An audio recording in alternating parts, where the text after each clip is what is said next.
After 45 years of loyalty, my children treated me like trash. The moment my wife died, they shoved a worn envelope into my hands and sneered, "You were nothing but unpaid help, get out, and never come back." I stood there stunned as they threw me out of the home I helped build. Inside that envelope wasn't money, just an old rusted key. They laughed at what they thought was an old man's helplessness. But they were wrong. I didn't walk away to disappear. I walked away to begin a plan they would never forget. Hello, and welcome to the story. Before we discover why a rusted key was left to me after 45 years, please take a moment to like the video, subscribe to the channel, and tell me in the comments where you're watching from. Also a quick note, this is a fictional story, created for storytelling, intended to share meaningful and thought-provoking ideas. The air inside Alaric Prescott's office carried the scent of polished mahogany, and something colder, an unmistakable sense of finality. I sat in a tall leather chair that felt less like a seat at an inheritance meeting and more like a witness stand in a courtroom. My name is Callum Whitmore, 73 years old, a retired bridge inspector whose hands still carry the rough calluses of a lifetime spent testing steel bolts and foundations. Yet in that moment, surrounded by wealth and silence, I felt fragile like a blueprint caught in a storm. My wife, Marielle, had been gone for only 2 weeks. The quiet in the room felt heavy, as if the walls themselves were weighing the value of my existence. Across the desk stood Alaric Prescott, the maritime lawyer, who had managed Marielle's legal affairs for decades. His voice, low and gravelly, carried the weight of a man accustomed to delivering uncomfortable truths. In his hand, he held a thick cream-colored envelope, the kind used for documents meant to change lives. He looked at me with a careful professional sympathy that made my stomach twist. By the tall window stood Cade Whitmore, 58, my oldest stepchild. He carried himself like a man who already owned the skyline of Seattle, his venture capital instincts visibly calculating every asset Marielle had left behind. Near him sat Leona Whitmore, 56 sharp and immaculate in a designer suit. She tapped one manicured nail against the polished table, with quiet impatience, her eyes colder than the luxury penthouses she managed. Maddox Whitmore, 54, could barely stay still. His leg bounced nervously under the table, the restless energy of a hedge fund gambler who had placed a risky bet and was waiting to see the outcome. And then there was Sloane Whitmore, the youngest at 52.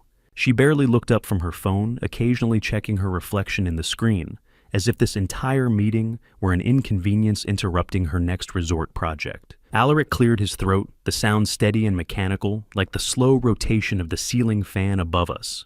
He began reading the distribution of Marielle's estate, $18 million in property investments and liquid assets. Each item was calmly assigned to the 4 people in that room. My chest tightened with every sentence. For decades they had treated me like a ghost in my own home, and now I was forced to watch as everything Marielle built was neatly divided between them. Then came the moment that shattered whatever hope I still carried. Alaric reached the clause that defined my position in Marielle's will. According to the document, our 45-year marriage had been categorized as domestic service. In legal language, I was not a husband, I was staff. Adequately compensated during my tenure, the will stated coldly. Have you ever felt the ground dissolve beneath your feet while others calmly watched you fall? Cade laughed first, a harsh sound that echoed through the wood-paneled room. 45 years, he said, smiling with polished white teeth. That's a long time to work as a butler for free. Alaric slid a worn brown envelope across the table toward me without lifting his eyes. This, he said quietly, is your inheritance, adequate compensation. 2 small words, 45 years erased. Cade checked his watch and told me to hurry up because they had a flight to Las Vegas to catch. Sloane stood leaving a business card for a budget senior shelter on the table beside me with a faint mocking smile. As they prepared to leave, Cade leaned close enough for me to hear his whisper. He admitted he had convinced Marielle's parents decades earlier to restructure the family trusts, making sure I would never receive a cent. Then they walked out together, a perfect wall of greed celebrating their victory. When the door slammed shut behind them, I looked down at the envelope in my hand. It was heavier than it should have been. Inside, something metallic shifted softly. I gripped the steering wheel of my 20-year-old truck so tightly that my knuckles turned pale, almost blending with the thick gray fog that often rolls through Seattle. The worn brown envelope rested on the passenger seat beside me, silent and harmless in appearance. Yet it felt like a ticking bomb waiting to explode. Even as I drove away, the sterile silence of Alaric Prescott's office still echoed inside my mind. broken only by the sharp, cutting laughter of my stepchildren. The streets of Madison Park curved quietly beneath the fading afternoon light as I drove through them, almost without thinking. A strange numbness had settled over me, like a second skin wrapped around my body. By the time I reached the driveway of the mansion, the sun had begun its slow descent toward the horizon. For nearly 50 years, I had called that house my home. Now it looked different. The towering structure of glass and stone stood before me like a monument to a life that no longer belonged to me. Its windows reflected the last glow of the evening sky, but there was no warmth in that light anymore. I stepped out of the truck and walked toward the front door. The heavy door opened with a quiet groan, and the moment I stepped inside, my footsteps echoed across the marble foyer. The sound felt hollow, as if the house itself already knew I no longer belonged within its walls. Voices were absent for now, but I could almost hear the future arguments already forming, Cade and his siblings, dividing the furniture, the art, the silver. Everything I had spent a lifetime maintaining. Instead of lingering there, I turned toward the back hallway and retreated to my small library. It had always been my refuge, a modest room filled with the scent of old books dust and polished floor wax. Compared to the bright and luxurious rooms that filled the rest of the mansion, the library felt quiet and honest. The shadows there seemed more welcoming than the rest of the house. I sat down behind the mahogany desk and stared at the envelope for a long moment before opening it. My hands refused to stay steady. Finally, I tore it open. For a second, I expected to see a check, some small amount of money meant to serve as a final insult. Perhaps a few $1,000s, just enough for the children to pretend they had done the decent thing, while quietly pushing me toward a lonely retirement. But instead, something heavy slid out. A tarnished brass key dropped onto the desk with a dull metallic thud. It was attached to a small weathered tag by a frayed piece of twine. The key itself looked old, far older than anything in the mansion, its surface darkened with age and use.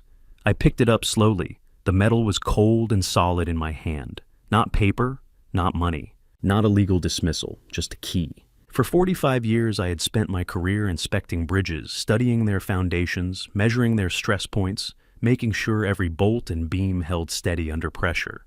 And yet, as I held that key, I realized something unsettling. The life I believed I had built might have been nothing more than a structure resting on hidden secrets. The pillars beneath it had been hollow all along. Inside the envelope, I noticed one more thing: a single sheet of stationery. Marielle's handwriting covered the page in elegant, careful lines that I recognized instantly. My breath caught as I read the short message. "Go to Orcas Island. Trust me one last time." I stared at the words until they blurred. Orcas Island. The name was familiar, yet distant. Marielle had mentioned it occasionally over the years, always in passing.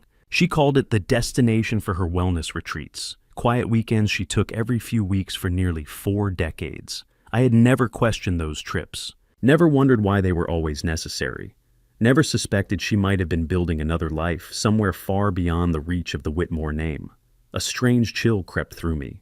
Have you ever looked at a photograph of someone you loved and suddenly realized you were staring at a stranger? That was the feeling settling in my chest. The light outside had grown dimmer now, the fading Seattle sunset stretching long shadows across the library floor. For a moment, the house was perfectly silent. Then the sound of an engine cut through the quiet. A sleek luxury car pulled into the driveway. The voices followed soon after, loud, confident, filled with the careless entitlement of people who believed they had just inherited the world. They were already arguing about the silver collection, about the artwork, about which rooms they planned to renovate first. I lowered my eyes to the brass key again and turned the small tag over beneath the soft glow of the desk lamp. At first it seemed blank, but then I noticed something hidden beneath the plastic sleeve attached to it, a second note written in a tiny, hurried scrawl. Words I hadn't seen before. "The key isn't for a house, Callum. It's for the truth." I felt the weight of the brass key settle deeper into my palm. It felt heavier than metal, heavier than memory, like an anchor pulling me away from the wreckage of the life I had just lost, and toward a horizon I couldn't yet see. I looked once more at the key, then at the small suitcase sitting in the corner of my closet, and for the first time in 45 years, I realized something strange. I was no longer waiting for permission to leave. The doorbell never rang. Instead, the front lock simply turned, and in that quiet mechanical motion, the Madison Park mansion stopped being a home and became something colder, a crime scene built from greed. I heard the heavy front doors swing open, followed immediately by the sharp, decisive click of high heels striking marble. I didn't need to see her to know it was Leona. I slipped into the upper wing of the house, the brass key resting in my pocket like a piece of frozen metal, and began packing with a quiet urgency. My movements were quick but careful, the kind of efficiency learned from decades of field inspections, where hesitation could mean disaster. I ignored the paintings, the antiques, and the silver pieces lining the hallway. Those things had never truly belonged to me. Instead, I packed the items that had traveled with me through my real life, my bridge inspection tools. The worn steel gauges, the calipers, the measuring instruments that had spent years in my hands beneath steel structures and wind-battered spans. They were the closest things I had ever had to loyal companions. My knuckles were still pale from gripping the steering wheel during the drive home, and my thoughts churned endlessly around Marielle's strange letter and the mysterious brass key. The envelope had rattled with that key like a quiet warning, and the sound still echoed in my mind. I had just begun folding a flannel shirt when the door flew open. Kate and Leona entered without knocking, followed by a sharply dressed woman in a charcoal business suit who carried a digital measuring device like an architect surveying an empty building. None of them acknowledged me. Instead, they spoke about me as if I were not in the room, as if I were an outdated appliance being evaluated before disposal. Leona gestured toward my mahogany dresser with a flick of her manicured hand. "That furniture belongs to the help's quarters," she said flatly. "It should be hauled out and dumped immediately." Cade leaned lazily against the doorway, his silhouette stretching across the floor like an oil stain. His voice carried the casual cruelty of someone already celebrating victory. "We're going to gut this entire wing," he muttered. "The smell of old man and cheap tobacco is soaked into the drywall. Renovation is the only way to protect the property value." I tasted bitterness at the back of my throat mixed with the stale memory of coffee from the lawyer's office. But I said nothing. I focused only on closing the suitcase. "Are you still here?" Callum Cade finally asked, feigning surprise. "I assumed the moving van Alaric mentioned was for your ego, but it looks like you're planning to linger like a bad smell." I didn't respond. Instead, I snapped the suitcase latches shut and lifted the bag. As I reached for the light switch beside the door, a soft electronic chime echoed down the hallway.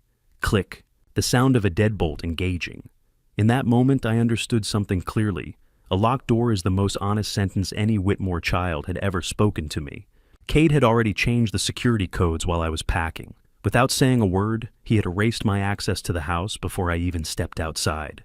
I had lived there for 45 years, yet I had just been digitally removed from its memory. With nowhere to go inside the house, I spent the next few hours sitting in a small guest room without windows, waiting for night to settle over the neighborhood. At 4 a.m, I lifted my suitcase and quietly descended the grand staircase. Every step required careful placement to avoid the creaks I had memorized over decades of living there. When I reached the foyer, I stopped. Cade sat alone in the darkened living room, holding a glass of expensive scotch. In his other hand, he turned Marielle's favorite crystal vase slowly beneath the pale glow of moonlight.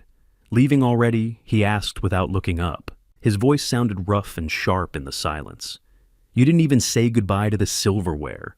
Cold morning air leaked through the front door's edges as I stood there. "Keep the silver, Cade," I said quietly without turning toward him. "You're going to need it to pay for the soul you've already lost." I walked outside without waiting for a reply.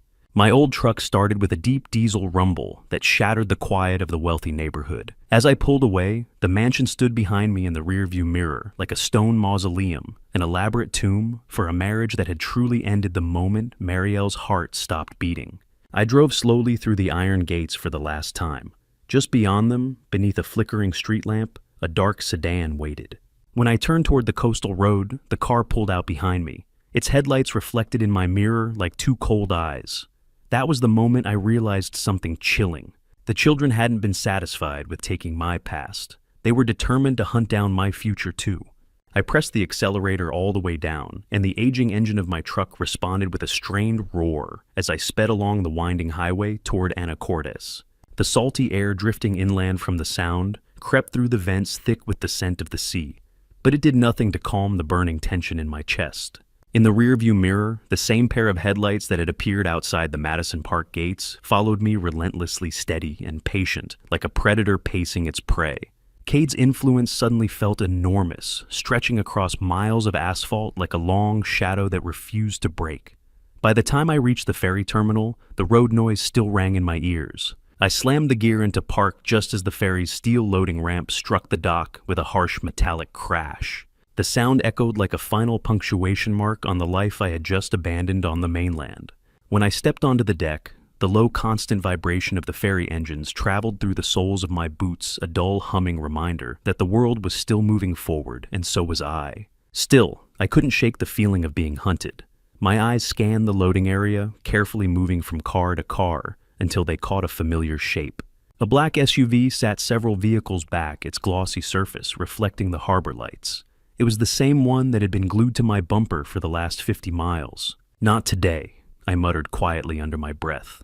"Not today, you vulture."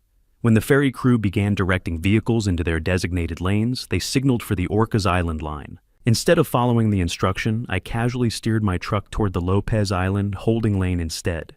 In the mirror, I watched the SUV drift into the same lane behind me. Perfect. Then just seconds before the boarding barrier dropped, I jerked the wheel sharply and swung my truck back into the Orcas Island line. The sudden maneuver left the SUV boxed in behind a line of oversized tourist RVs and confused drivers who had no intention of moving anytime soon. For the first time that night, I allowed myself a breath of relief. The ferry pulled away from the dock moments later, its engines churning the dark waters of the Salish Sea as the mainland slowly drifted farther into the distance. I stood near the rail and watched the shoreline shrink each mile of water, creating more space between me and the Whitmore children. But another thought crept quietly into my mind during the 90-minute crossing. How many years can pass before you realize that the person you shared your bed with was secretly playing chess while you believed you were simply living life? And worse, what if you had been the protected piece on that board all along? The question lingered with me until the ferry finally reached Orcas Island. When the ramp lowered and I drove off the vessel, the world immediately felt different. The air here was heavier, filled with the earthy smell of wet cedar moss and decaying pine needles. It was a raw, natural scent that stood in stark contrast to the polished sterility of Seattle's luxury neighborhoods. As I rolled toward the small ferry terminal, I spotted her immediately. A woman stood beside the parking area, holding a small sign with my name written across it. Saskia Thorne, 70 years old. Silver hair braided tightly like a thick maritime rope, watched my truck approach, with unmistakable relief in her eyes. She didn't bother with introductions. "You're late, Callum," she said the moment I stepped out of the truck, her voice rough but steady. "Marielle said you'd arrive earlier." I stared at her momentarily stunned, the brass key in my pocket, suddenly feeling heavier than before. "She told you I was coming," I asked slowly. 40 years ago, Saskia simply gave a quiet, knowing smile and motioned toward a battered Jeep parked nearby. Its tires were thick with dried mud. "She said you'd come when the wolves finally showed their teeth," Saskia replied. I climbed into the passenger seat without another word, and moments later, we were driving deeper into the island's interior. The forest swallowed us quickly. Moss covered everything, thick green blankets draped across ancient trees creeping over stones and hanging from branches like silent witnesses. It felt as if the entire forest was hiding secrets beneath that soft green skin. Saskia handled the Jeep with the confidence of someone who had driven those roads for decades. The vehicle bounced violently over uneven ground as she turned onto a narrow, restricted forest road that seemed to devour the morning light. Then she said something that shattered the fragile sense of victory I had been holding on to. "That SUV you dodged back at the ferry," she said casually, keeping her eyes on the road. "It wasn't working for Cade." I turned toward her sharply. "It was part of a protective detail Marielle hired." Saskia continued calmly. "Their job was to make sure you stayed safe from the moment she died." For a moment I couldn't speak. In my panic, I had outrun the very people assigned to protect me. The Jeep skidded to a stop seconds later. Ahead of us stood a massive set of iron gates, their rust-stained bars looking almost like dried blood against the deep green of the forest. They loomed from the earth as if they had been waiting there for decades, waiting for me.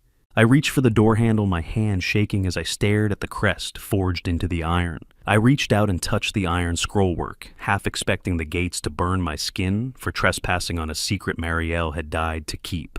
The metal was freezing, weeping rust onto my calloused fingertips. Saskia didn't hesitate. She took the brass key I had been clutching like a talisman and slid it into the lock. Despite the neglected appearance of the exterior, the heavy click of the iron gate hinges was effortless. They were well-oiled, maintained with a precision that mocked the decay of the metal. We drove up a winding quarter-mile driveway, the tires of the Jeep crunching over gravel, while old-growth Douglas firs arched overhead, stitching together a canopy that effectively blocked out the sky. When we finally emerged into a clearing, the sight nearly stole the breath from my lungs. It was a 19th-century fieldstone homestead, a rugged and beautiful fortress perched on a jagged cliff edge. Below us, the gray expanse of the Pacific churned, sending a fine mist of salt spray into the air. This was no falling-down cottage as Kate and Leona had sneered in Seattle. This was a legacy. "It's not a ruin, Saskia," I whispered, the words catching in my throat. "It's a fortress." She looked at me with a softness I hadn't expected. She called it a sanctuary calum, a place where the world couldn't reach you. Walking into that house was like stepping inside the chambers of a heart that had been beating for me in total silence for half a century. The interior didn't smell like a museum or a tomb. It smelled of lavender-scented furniture wax and the sharp, clean tang of sea salt. I walked into the open-plan living area and stopped dead. My heart, already fragile, seemed to skip a beat. The walls weren't decorated with the abstract art Marielle favored in Seattle. Instead, they were covered in hundreds of framed candid photographs. They were all of me. I saw myself in the 80s helmet on, inspecting the underside of a suspension bridge. There was a shot of me, sleeping in my favorite chair, a book splayed on my chest. I touched the cold glass of a frame from 1988, showing me laughing at a joke I'd long since forgotten. As I stood there, Saskia handed me a leather-bound folder, my eyes blurred as I read the deed. The property had been in my name since 1978. I had been the legal owner of a multi-million-dollar estate for 35 years, without ever knowing it. How do you reconcile the woman who called you a servant in her will with the woman who built a stone cathedral to your existence? I felt seen in a way that was almost violent. Saskia stood by the window watching the waves. "Every time she left Seattle, she came here to curate this," she said quietly. "You were her only masterpiece." I moved toward the fireplace where a large photo sat at the center of the mantel. It wasn't just of me. It was a candid shot of me and Marielle together in 1986, the very year she allegedly began her descent into cruelty. We were smiling, leaning into each other, with an intimacy that felt like a punch to my ribs. My eyes locked onto a photo I had never seen a picture of me from only 3 months ago, taken through a window I thought was closed. Someone had been watching me even when I was alone.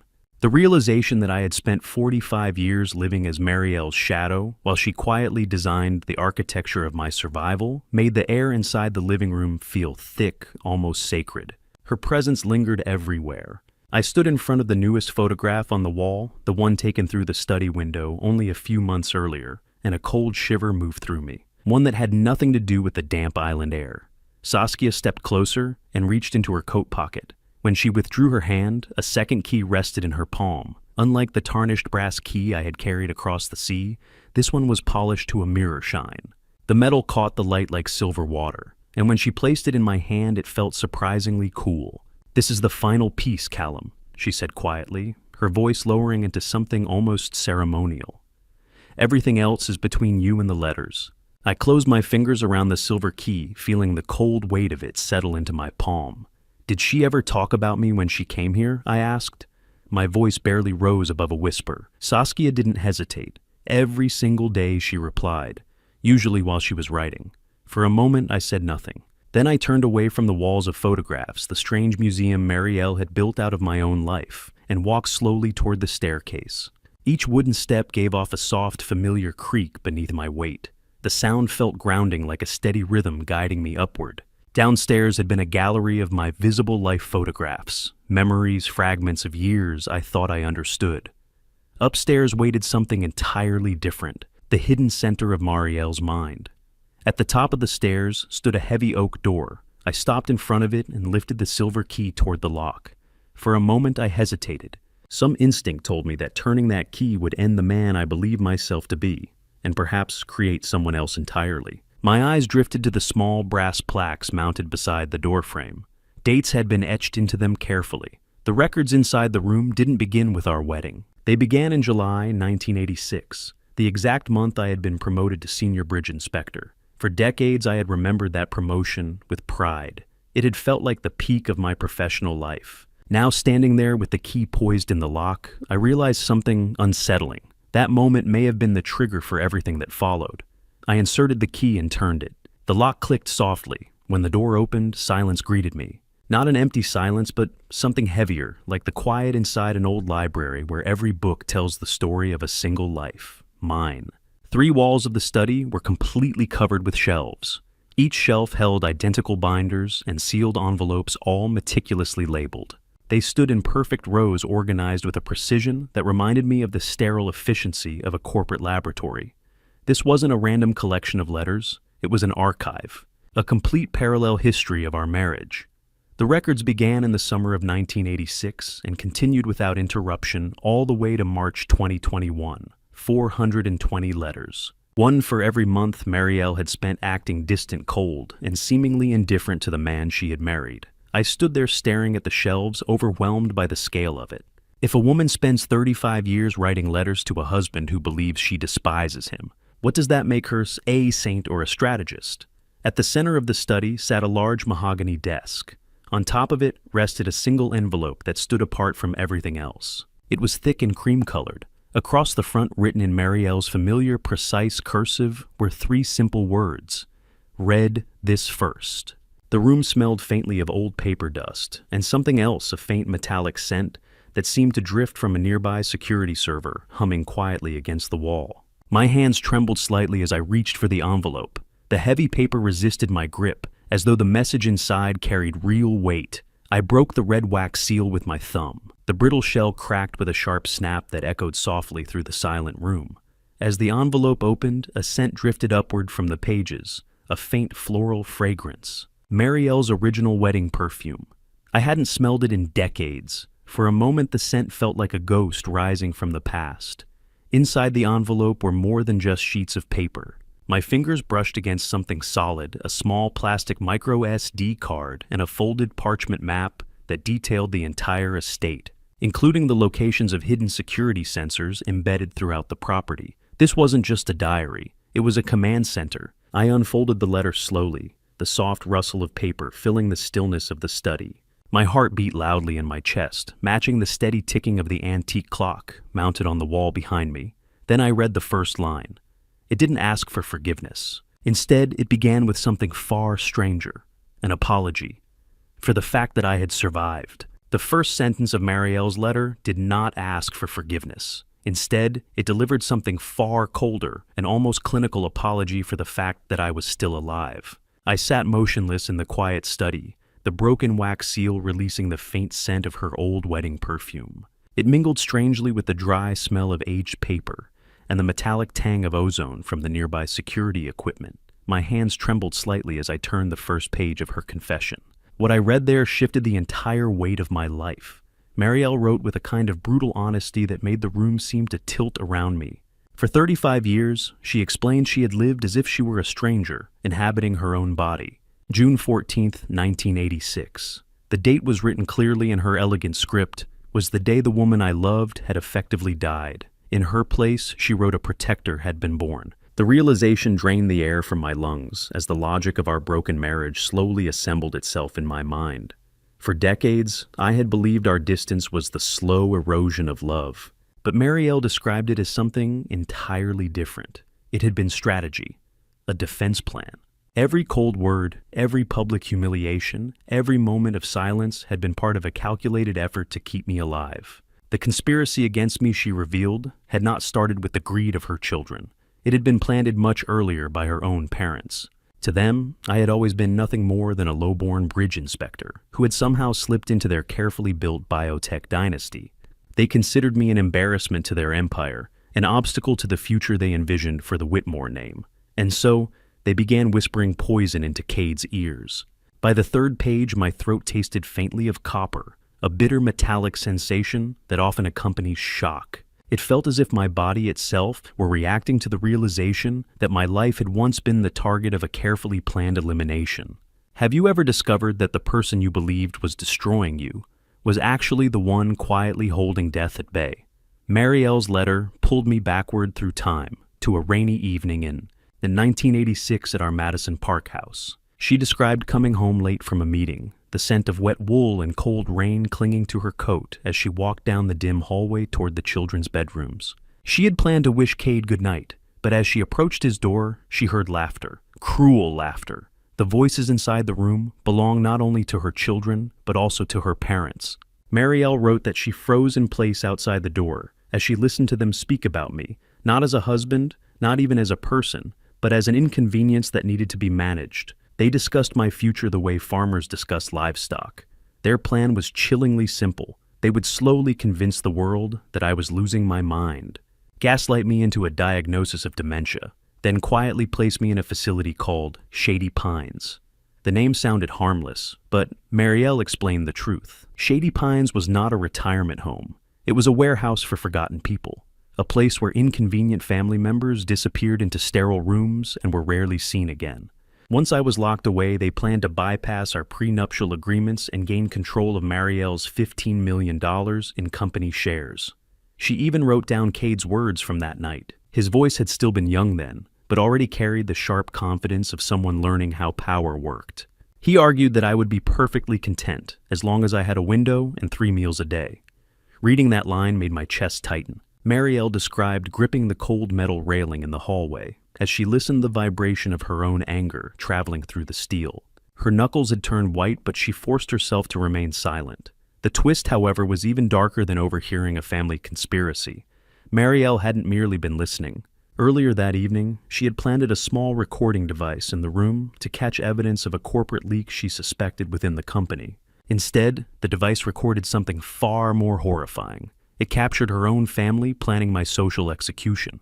She stood in that hallway, frozen in the darkness, listening as her parents encouraged their grandchildren to destroy the man she loved. Even as I sat there in the island study decades later, I could almost hear the echo of that laughter carried across time.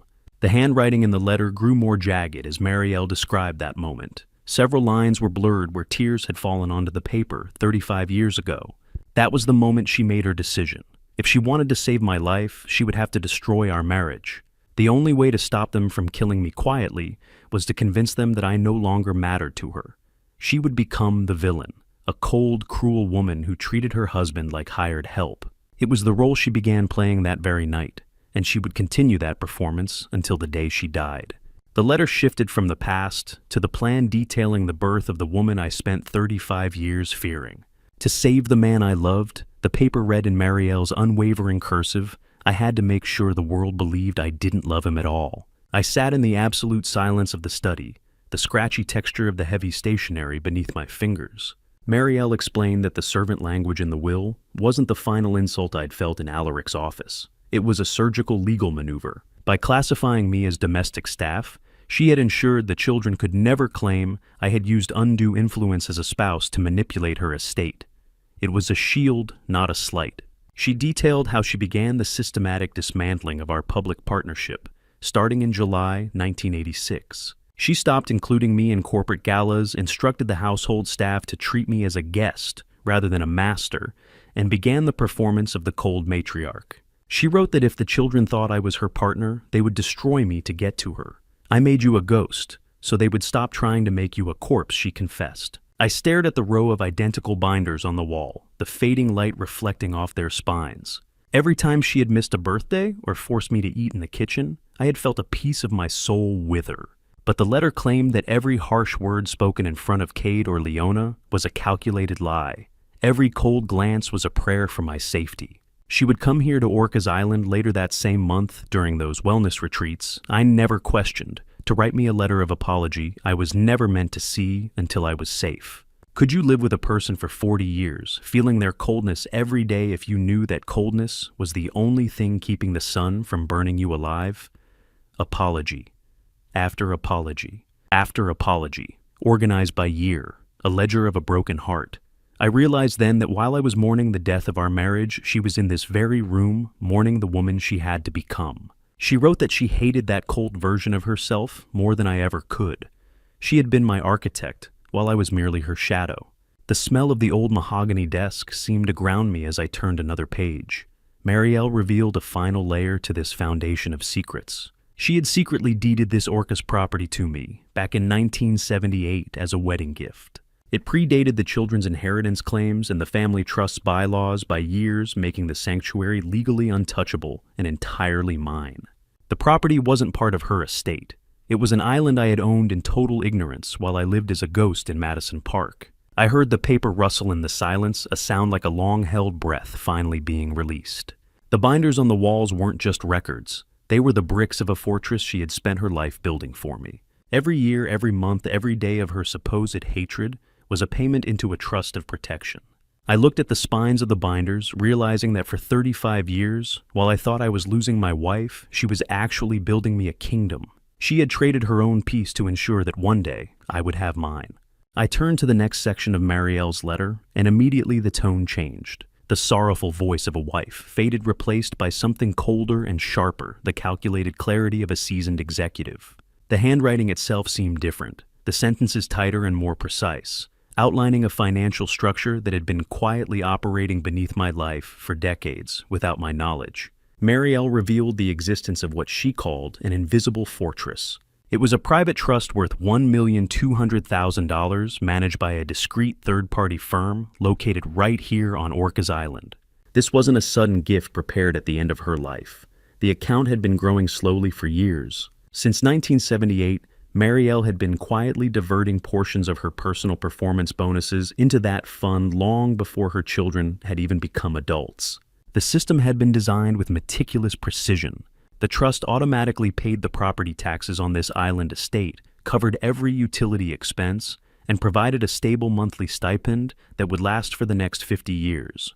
Even if I never earned another dollar, the house and everything within it would remain secure. She had been building a financial shield around me for decades. They believed they took everything she wrote in one of the lines, but all they really took was the bait. Reading those words, a slow realization began forming in my mind. While Cade and the others had been celebrating their victory over Marielle's $18 million estate, they had unknowingly inherited something far more dangerous. Much of what they believed to be wealth was tied to over-leveraged real estate and corporate investment structures, burdened with high-interest debt liabilities Marielle had deliberately left unresolved. They had inherited the Whitmore name and its tangled obligations. But I, the man they had cast out as worthless, was the only one who had actually been freed from the trap. A quiet question appeared halfway down the page, written in Marielle's steady hand.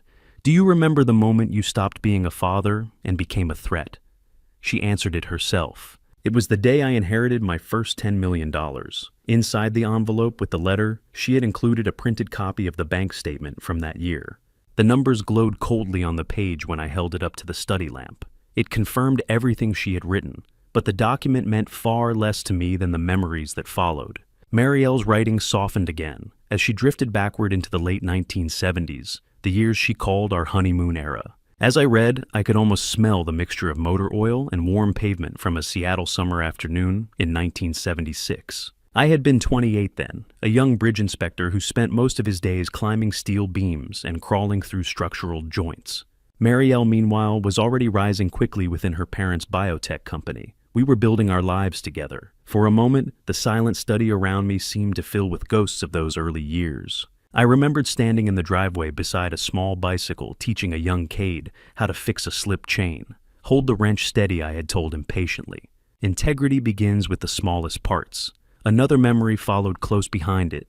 7-year-old Sloane sitting cross-legged on the living room rug while I read bedtime stories. Back then she had called me Dad without hesitation. "We were a real family," once Callum Marielle wrote.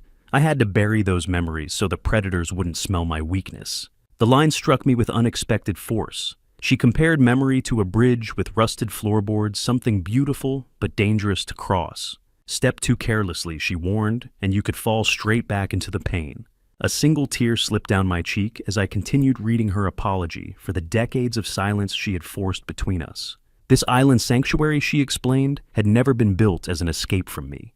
It was meant to preserve what we once had, a place untouched by the greed of her parents. The final paragraph on the page contained the most startling revelation of all. That private investigator I had believed Cade hired to follow me. He had never belonged to Cade. Years earlier, Marielle had established a small protective detail through the Island Trust. Their sole responsibility had been to monitor my safety and ensure that once Marielle died, I would reach the ferry terminal unharmed. The realization hit me like a physical blow. During the entire drive to Anacortes, I had been consumed by paranoia, desperately trying to outrun the SUV that followed me. In truth, I had been fleeing from the only protection Marielle had left behind. I stood slowly from the desk, my legs heavy as if gravity itself had thickened around me. The study walls rose around me, 3 towering shelves filled with binders that held 35 years of secrets.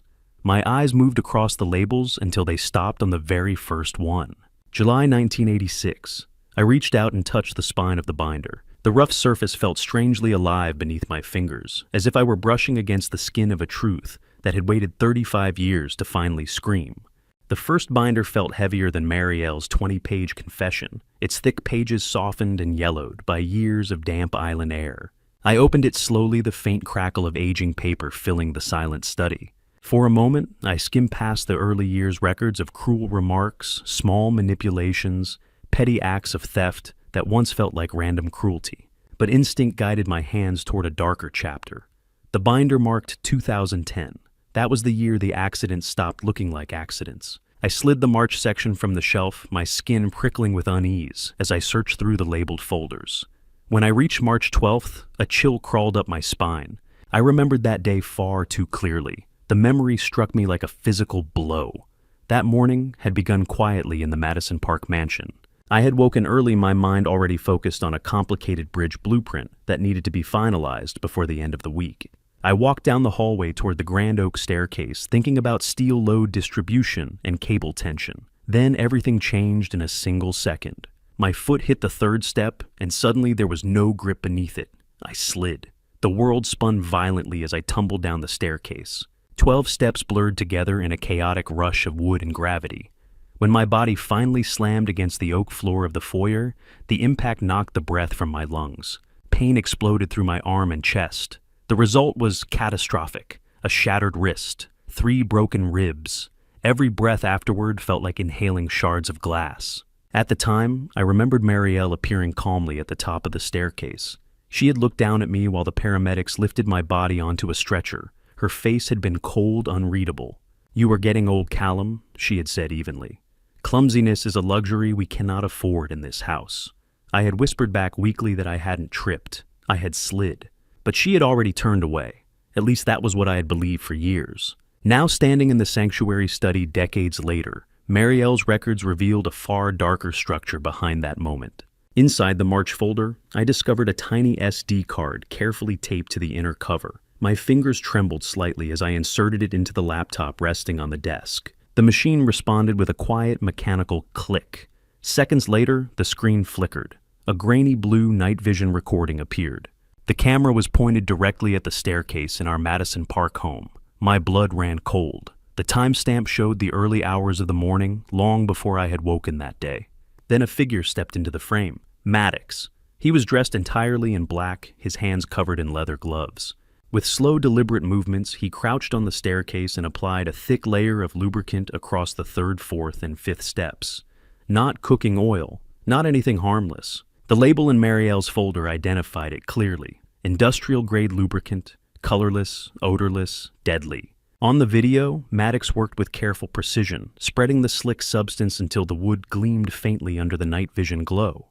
When he finished, he stood and glanced directly toward the hidden camera. He smiled. The expression pierced straight through my chest. He hadn't simply hoped I might fall. He had constructed the trap. The documentation in the folder made things even worse. Marielle had traced the purchase order for the lubricant to a corporate account shared between Maddox and Cade. They had planned it together, 2 brothers collaborating to make sure I never survived the spring of that year. A question echoed painfully in my mind as I watched the video. Can someone love you so deeply that they allow your bones to break in order to keep your life from ending entirely? The footage answered that question moments later. 5 minutes after Maddox disappeared into the shadows, another figure entered the frame. Marielle. She moved slowly down the staircase, stopping when she reached the foyer. I expected to see her wipe away the oil, erase the trap, save me from what was coming, but she didn't. Instead, she walked to the small table beside the staircase and carefully repositioned a heavy ceramic vase. At first, the action seemed meaningless. Then I understood. She wasn't removing the trap. She was redirecting it. If I fell the way Maddox intended, my body would have slammed headfirst into the sharp marble edge of the table behind the staircase. The impact would have crushed my skull instantly. Marielle angled the vase and the furniture around it to shift the trajectory of my fall. She couldn't stop the accident without revealing the conspiracy. So she chose the only option left: broken bones instead of a broken neck. I paused the video.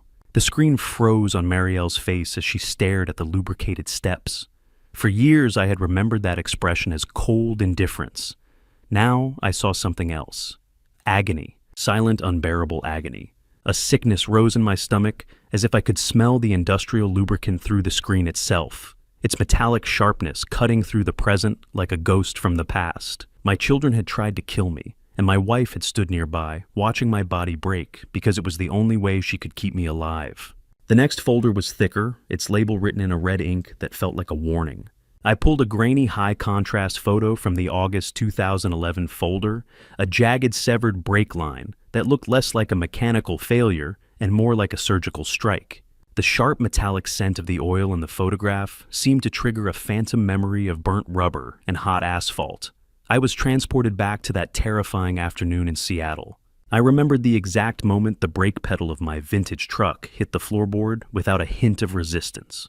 The panic was a cold spike in my chest as I swerved to miss a school bus, the screech of tires screaming against the pavement before a bone-shaking impact with a concrete barrier threw me forward. At the time, I was merely shaken and confused, but Marielle's arrival had been the true blow. She didn't come with a hug or a word of comfort. She arrived with a lawyer and a cold clinical assessment for the police. She told them I was sundowning, that I could no longer be trusted behind the wheel. The brakes just died. Marielle.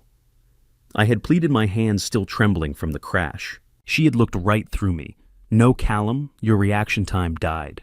We are selling the truck tomorrow." The sting of that helplessness had burned for 7 years, a resentment I had carried like a lead weight. Kate had sat at the dinner table that night, with a smug, knowing smile nodding along as Marielle stripped me of my independence. But as I sat in the sanctuary study, the truth revealed a much more predatory design. I discovered that Kate had sabotaged the truck specifically on the day I was scheduled to drive my infant granddaughter Maya to the park. The realization made a cold sweat break across my neck.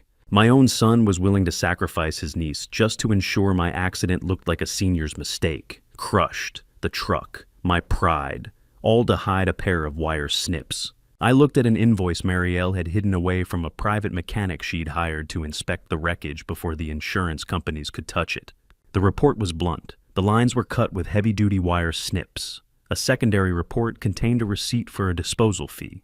Marielle had paid triple to have my beloved truck crushed, immediately ensuring no evidence remained that could tip off Cade that his attempt had been discovered. Have you ever hated someone for protecting you, only to realize your resentment was the only thing keeping you from seeing the monster in the room? I could almost hear the car crusher's rhythmic groan in my imagination.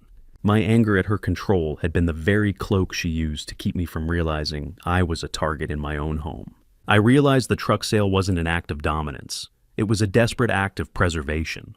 A final private memo from Marielle to herself sat at the bottom of the pile. She hadn't just pocketed the money from the sale, she had moved every cent into the Orcas security fund. She had turned Cade's murder weapon into the very foundation of my protection here on this island. I turned the page and found a copy of a $450,000 promissory note with my signature on the bottom, a signature I knew with absolute certainty I had never written. The ink on the promissory note looked fresh even 7 years later, a blue-black stain on my reputation. The blue ink of my forged signature screamed off the page, a perfect imitation of a man who had no idea he was being legally executed in his own dining room. I sat in the sanctuary study, a phantom headache throbbing behind my temples as the memory of May 2012 clawed its way back to the surface. It was a Tuesday family dinner, the air thick with the smell of roast lamb and expensive red wine. Leona Whitmore had leaned back in her chair, casually bringing up a private debt she claimed I owed her for a failed real estate investment. I remember the sheer staggering confusion that washed over me. I had never even heard of the company she mentioned.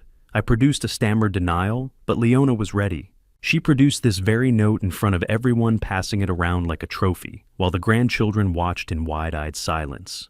I felt a burning shame that made my ears ring. Marielle hadn't defended me that night. She had snapped at me in front of the children, sighing about my failing memory and financial incompetence. That dinner had been the moment I truly began to doubt the structural integrity of my own mind.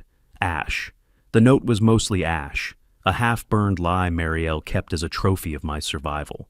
I found the real May 2012 folder, tucked behind a false panel in the binder. Inside was the original forged note, its edges charred from a flame that was never allowed to finish the job. Beside it lay a dry clinical handwriting expert's report that Marielle had commissioned in the total secrecy. The expert confirmed the forgery with absolute certainty. Marielle's monthly letter, written in her jagged emotional hand, explained the brutal math of that month. She had to gaslight me in front of the children. She had to make them believe their debt trap was working, because if she had exposed the forgery, then they would have pivoted to a more violent method. What is harder to endure, a wife who hates you, or a wife who has to pretend she does to keep you out of a courtroom or a casket? The letter revealed that she had secretly neutralized the debt by paying Leona off with a private gift that carried a lethal non-disclosure clause. But there was a deeper layer to the counter-forgery. Marielle hadn't just paid the money. She had forced Leona to sign a full written confession of the forgery as a condition of receiving the funds. I held the confession in my hands, feeling the weight of the leverage Marielle had gathered, while I was busy fearing my own shadow. I realized the gaslighting was also a setup for a future legal battle. Marielle wanted a house full of witnesses to her own public cruelty, so the children could never claim she and I were co-conspirators in hiding assets. She was building a court-ready defense of her own villainy. She paid them in blood, so they wouldn't ask for mine, sacrificing my dignity to buy my safety. I felt a wave of anguish for the woman who had to sit across from me at dinner, watching me crumble while she held the proof of my innocence in her locked desk. I turned to the 2013 binder and saw a small plastic baggie stapled to the first page. It contained 2 identical white pills that I knew were never meant to heal me. The baggie crinkled under my thumb, the sound of a pharmaceutical death sentence echoing in the small study like the rattle of a snake. I stared at the 2 identical white pills inside, feeling a cold moisture bloom on my neck. I remembered 2013 as a year of vibrating horizons and a constant heavy thrumming in my skull. My blood pressure had become a ticking bomb, and the sound of blood rushing in my ears was a rhythmic warning I didn't know how to heed. I relived those mornings at the breakfast table in Madison Park, feeling my face flush and my heart hammer against my ribs, while Sloan Whitmore watched me with a clinical expectant smile. She was my youngest stepdaughter, the one I had read stories to, yet she sat there sipping her orange juice as if she were waiting for a grand finale. Marielle had dismissed my blurry vision as old age whining whenever the children were around, her voice a sharp blade of public indifference. "I don't understand why I feel like my head is going to explode," I had whispered to her once in the kitchen. She had simply told me to lie down and stay there. I discovered the truth was far more sinister than aging. Sloan wasn't just acting on a whim of greed. She was using me as a test case for the sugar pill method, perfecting a way to accelerate an inheritance by quietly removing the obstacles. Have you ever sat across from someone you raised, watching them drink orange juice while they waited for your heart to fail? The binder contained the proof I never asked for: grainy black and white hidden camera stills of Sloan entering the kitchen at midnight, her face illuminated by the refrigerator light as she systematically replaced my lisinopril with those clinical, sweet-tasting placebos. But the horror was matched by a staggering revelation of love. The next set of photos showed Marielle entering that same kitchen at 3 a.m, night after night, for 8 long months. 8 months, 240 nights, one woman standing in the dark with a bottle of truth. I could almost smell the faint scent of her 3 a.m. coffee lingering on the yellowed pages of the binder. Marielle would painstakingly swap the sugar pills back for real medication she had procured through an offshore pharmacy. I read her notes about the bone-deep exhaustion she endured staying awake until the house was dead silent, just to ensure my heart didn't stop in my sleep. I watched my daughter try to kill you 300 times, and 300 times I chose you, her letter confessed. Every pill I placed back in that tray was a minute I stole from death. To keep the children from trying a more violent method, Marielle had intentionally left a fake diary entry where she complained about my declining health, leading them to believe their sabotage was working. She was playing a high-stakes game of pretend with my life as the ante. The cold plastic feel of the pill organizer and the photos felt like a phantom weight in my own hands. I realized the sheer physical and emotional toll it must have taken on her to play the villain by day and my guardian angel by night. I turned to the 2014 folder, but the first thing I saw wasn't a letter. It was a hospital wristband with my name on it, stained with a single dried drop of blood. The hospital identification band felt brittle in my hand, its thin plastic cracking softly as I touched it, just as my health had cracked on that freezing morning in February of 2014. I stood in the quiet sanctuary study, holding the jagged strip between my fingers, while the ghostly scent of antiseptic seemed to rise from memory and sting my nose. That day had never left me. It remained lodged in my mind like a shard of broken glass. I could still see the Madison Park kitchen clearly. Pale winter light spilled through the tall windows, washing the room in a dull gray glow. I had walked in that morning, intending to do something simple, pour a cup of coffee before starting the day. Then the world tilted. A metallic taste flooded my mouth, sharp and unmistakable. I knew that taste instantly. In my years inspecting bridges, I had learned to recognize early signs of danger. The copper bitterness spreading across my tongue told me something terrible was happening inside my body. A transient ischemic attack, a mini stroke. Within seconds, the left side of my body turned numb and heavy, as though gravity itself had doubled on that half of me. The coffee cup slipped from my fingers and shattered against the stone tile floor with a violent crack that echoed through the kitchen like a gunshot. I collapsed into the nearest chair, struggling to speak. My words came out slow and broken, slurring together as I tried to call for help. Marielle appeared in the doorway. I remember looking at her, desperate for comfort, for urgency, anything that suggested panic, but her face was perfectly still, cold, unmoved. She didn't rush forward. She didn't cry out. Instead, she watched me with a detached calm and remarked that I had made quite a mess on the kitchen tile. Her voice was dry and quiet, like autumn leaves scraping across pavement. The deepest wound that morning wasn't the stroke. It was the loneliness of her gaze.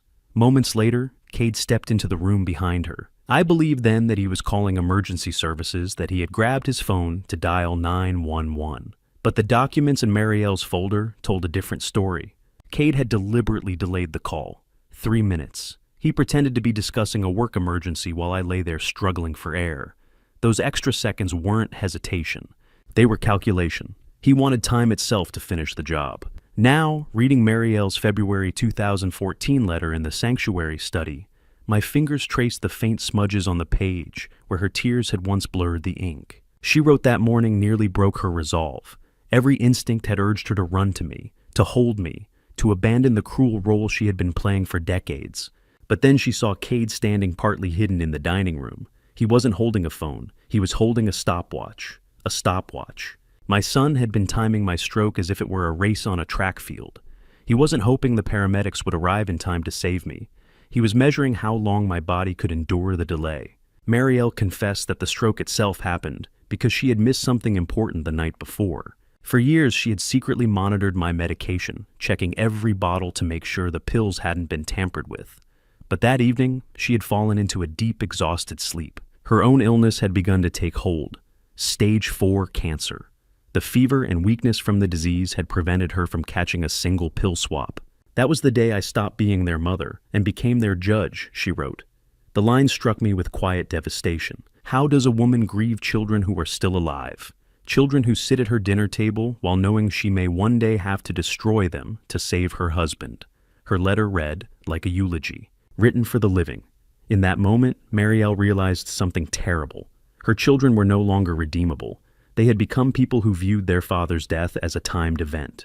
From that day forward, the tone of her letters changed. They became Blueprint's plans to complete the sanctuary and transform this island into a permanent refuge before her strength faded. She began cancer treatment secretly that same February, knowing her own time was now shorter than she had hoped. While I lay recovering in a sterile hospital ward, she had been fighting 2 different wars at once, mine and her own.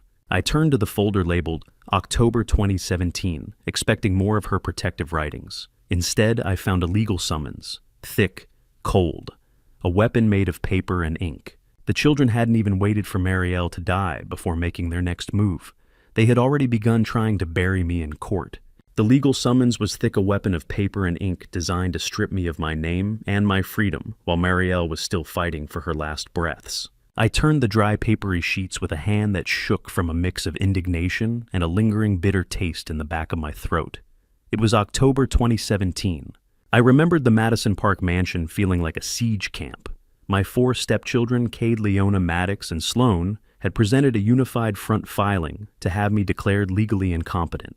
They used my previous mini-stroke and my choice to withdraw from social circles as evidence of a mounting dementia. In their predatory math, my devotion to Marielle's bedside was nothing more than the wandering mind of a senile old man. I discovered a deeper rot in the binder. The children had actually tried to bribe Marielle's hospice nurse to testify that I was neglectful and abusive during her final days. The betrayal felt like a fresh wound. "We are just doing this for your own protection," Callum Cade had said during one of those staged visits. "You can't even remember where you put the car keys."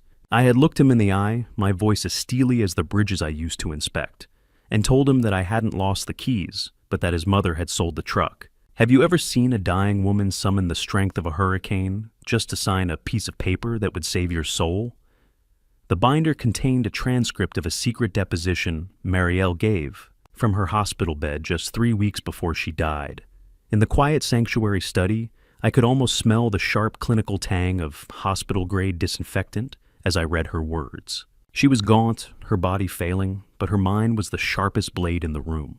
She provided the judge with everything: the SD cards of the staircase oiling the mechanics' reports of the cut brake lines and the medical logs of the sugar pill swaps. She didn't just defend me, she dismantled them. "My husband is the most stable structure in this family," she had testified, with Alaric Prescott at her side. "My children are the ones with the rot in their foundations. Incompetent, that was the word they used. But it was their greed that lacked a brain." The judge had dismissed the case in a closed-door hearing, noting the suspicious activity of the petitioners. Marielle's testimony was her final act as their mother. She claimed she was protecting them from the crime of destroying a good man, though I saw it for what it truly was: a death blow to their aspirations. The realization hit me with a profound solemnity. Marielle had used her final agonizing months to ensure my legal standing was ironclad. She revealed in the binder that the conservatorship battle was the exact trigger she needed to legally freeze their trust funds. By proving their attempted fraud, she initiated a mandatory ethics audit that would keep their inheritances tied up in red tape for years. She had left them the money, but she had taken away their ability to touch it. I turned to the final folder, March 2021, and found a handwritten note that simply said, "Callum, I've left you the weapon. Now you must decide if you have the heart to fire it." The final folder was thin, containing only a single sheet of paper and a small black USB drive, the hardware for a vengeance I wasn't sure I wanted to claim. I broke the seal of the March 2021 folder with a hand that had finally stopped shaking, replaced by a steely, quiet resolve. I inserted the drive into the laptop on the mahogany desk, and the soft hum of the machine felt like the heartbeat of the house. A video file sat at the top of the directory. I clicked it, and suddenly Marielle was there, vibrant and whole, recorded on a final ordinary day just weeks before the end. She wasn't the cold matriarch or the dying patient. She was the woman I had married, her eyes bright with a love she had spent 35 years masking. She spoke directly to the camera, telling me that she never lost her memory of us, not for a single second. It was the ultimate entry twist to my new reality. The long con hadn't just been a legal shield, but a living sacrifice. I turned my attention to the last letter, the 420th installment of her silent vigil. She dropped every defense, pouring out her reasons for the decades of calculated cruelty. She asked for my forgiveness for the years of silence that had felt like a slow-motion execution.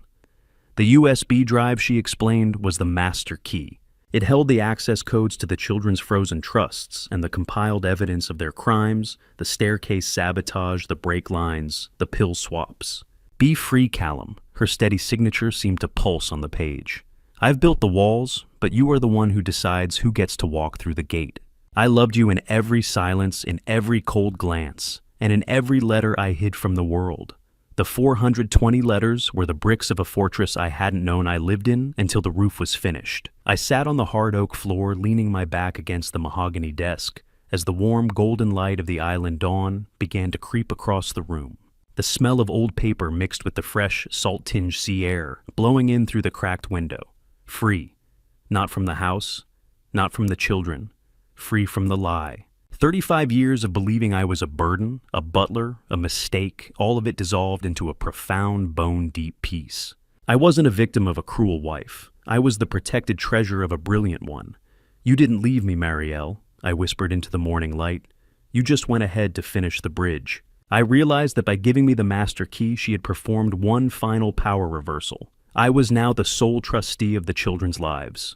I held the power to decide if they ever saw a single penny of the Whitmore fortune again, or if they spent their remaining years answering for the blood they tried to spill. The weight of 3 decades of confusion was gone, replaced by a serenity so absolute it felt like a foundation beneath my legs. The world was quiet, the only sound the distant rhythm of the waves hitting the cliffs below. As the light hit the binders, turning their white spines into a wall of gold, I saw a small, red light blinking on the study's intercom, a signal from the front gate that someone had just breached the perimeter. The intercom buzzed again, a sharp mechanical sound that sliced through the quiet of the sanctuary. It was the first real silence I had experienced in nearly half a lifetime, and the interruption felt almost insulting. I ignored the intercom. Instead, I turned back to the computer and opened the offshore server link Marielle had left for me. A new window appeared on the screen, offering a cold digital view into Seattle. Through it, I watched the people I had once called family slowly begin to destroy one another. The only light in the dark study came from the blue glow of the monitor as I scrolled through the carefully organized archive Marielle had prepared. File after file documented the children's movements during the weeks following her funeral. It didn't take long to see the truth. Even before the ink on Marielle's will had fully dried, the siblings were already fighting among themselves. Their unity, the same unity they had displayed during the inheritance meeting, had been nothing more than a fragile performance. Behind closed doors, they were tearing at each other like animals. One recording caught my attention. It had been taken at a luxury steakhouse in downtown Seattle only 4 days after Marielle was buried. On the screen, Cade sat at the head of the table, leaning back comfortably in his chair. A glass of wine that cost nearly $5,000 rested in his hand, while a cloud of cigar smoke drifted through the air above them. He raised the glass with theatrical enthusiasm. "To freedom," he said loudly, laughing, as he tossed a set of keys across the table.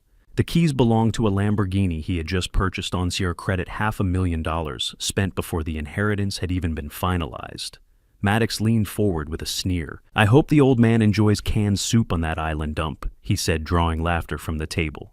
Leona lifted her glass next, to finally cutting loose the dead weight. The scene was grotesque. Their celebration resembled a gathering of vultures circling what they believed was a finished kill. A Lamborghini, $1 million gambling line, $5,000 bottles of wine, all of it built on the fragile illusion of wealth that Marielle had carefully left for them. The footage shifted to a later recording, taken inside the Madison Park Mansion's library several weeks afterward. The atmosphere had changed completely. The laughter was gone. In its place, the room pulsed with tension, illuminated by the red blinking light of an incoming financial alert on the table. Cade's face darkened with rage as Alaric Prescott's voice came through the speakerphone. He was informing them that their primary trust accounts had been flagged for an ethics investigation. The celebration had collapsed into chaos. Maddox lost his temper first. He hurled a crystal glass across the room, where it shattered against the stone fireplace in a sharp explosion of sound. Moments later, he learned that the $1 million credit line he had opened in Las Vegas had been suspended. Across the room, Sloane sat trembling in a chair, struggling to breathe, as she discovered that a cryptocurrency scheme had wiped out the remainder of her available savings. It was the sound of predators discovering the trap had closed around them. They shouted at Alaric through the phone, demanding explanations. None of them understood how their accounts could suddenly be frozen under a conduct review. What they failed to realize was that Marielle had anticipated everything. She had built a financial cage using their own greed as the bars. "Mother would never do this," Sloane cried desperately, glancing around the room, as if searching for an escape. That bridge inspector must have manipulated her at the end. They still couldn't see the truth. Their downfall had been entirely their own creation. The final log revealed their last desperate move. Only a week earlier, Cade had attempted to forge a codicil to Marielle's will, hoping to reclaim the assets she had placed beyond their reach. But Marielle's system had been designed to detect tampering instantly. The forgery triggered an automatic report to the ethics board before Cade even finished submitting the document. As the video loop returned to their earlier celebration at the steakhouse, a new notification flashed across my screen. A GPS alert. A rental van had just exited the ferry ramp on Orcas Island. It was only 3 miles from the sanctuary. The vultures were coming, but they were no longer arriving to celebrate a victory. They were coming to beg. The phone on the desk rang its vibration, rattling the binders like a warning bell. I didn't need to answer it to know that the calm of Orcas Island was about to be shattered by the frantic heartbeat of 4 desperate Whitmore heirs. I reached out my fingers, brushing the cool spine of the March 2021 binder before I finally picked up the receiver. Saskia's voice was a low rasp on the other end, urgent and cutting through the hum of the security monitors. She confirmed what the GPS had already whispered: the rental van was carrying Cade, Leona, Maddox, and Sloan. They looked frantic and disheveled at the ferry landing, she told me, describing them as people who had been sleeping in their suits, their former Polish stripped away by the cold reality of frozen accounts. Saskia warned me that they weren't here for a tearful reunion. They had hired a local locksmith and a private security guard to force their way into what they still believed was a squalid island ruin. A small steely smile touched my lips when she mentioned the locksmith. I discovered that the man they had hired was actually Saskia's own nephew, meaning I would have full knowledge of their every clumsy move before they even touched the lock. "Let them come, Saskia," I said, my voice as steady as the fieldstone walls surrounding me. The gates were built for exactly this kind of weather. I hung up and sipped my peppermint tea, the warmth a sharp contrast to the gray choppy sea visible through the study window. I moved with a calm I hadn't possessed 40 years ago, transitioning from the observer to the architect of their final lesson. I used the estate's command console to activate the internal security protocols Marielle had meticulously designed, the smell of ozone from the monitors filling the room.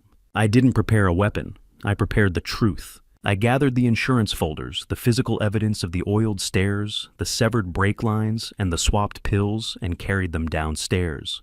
The Whitmore children were like floodwaters, mindless, destructive, and looking for the easiest way to drown anything of value.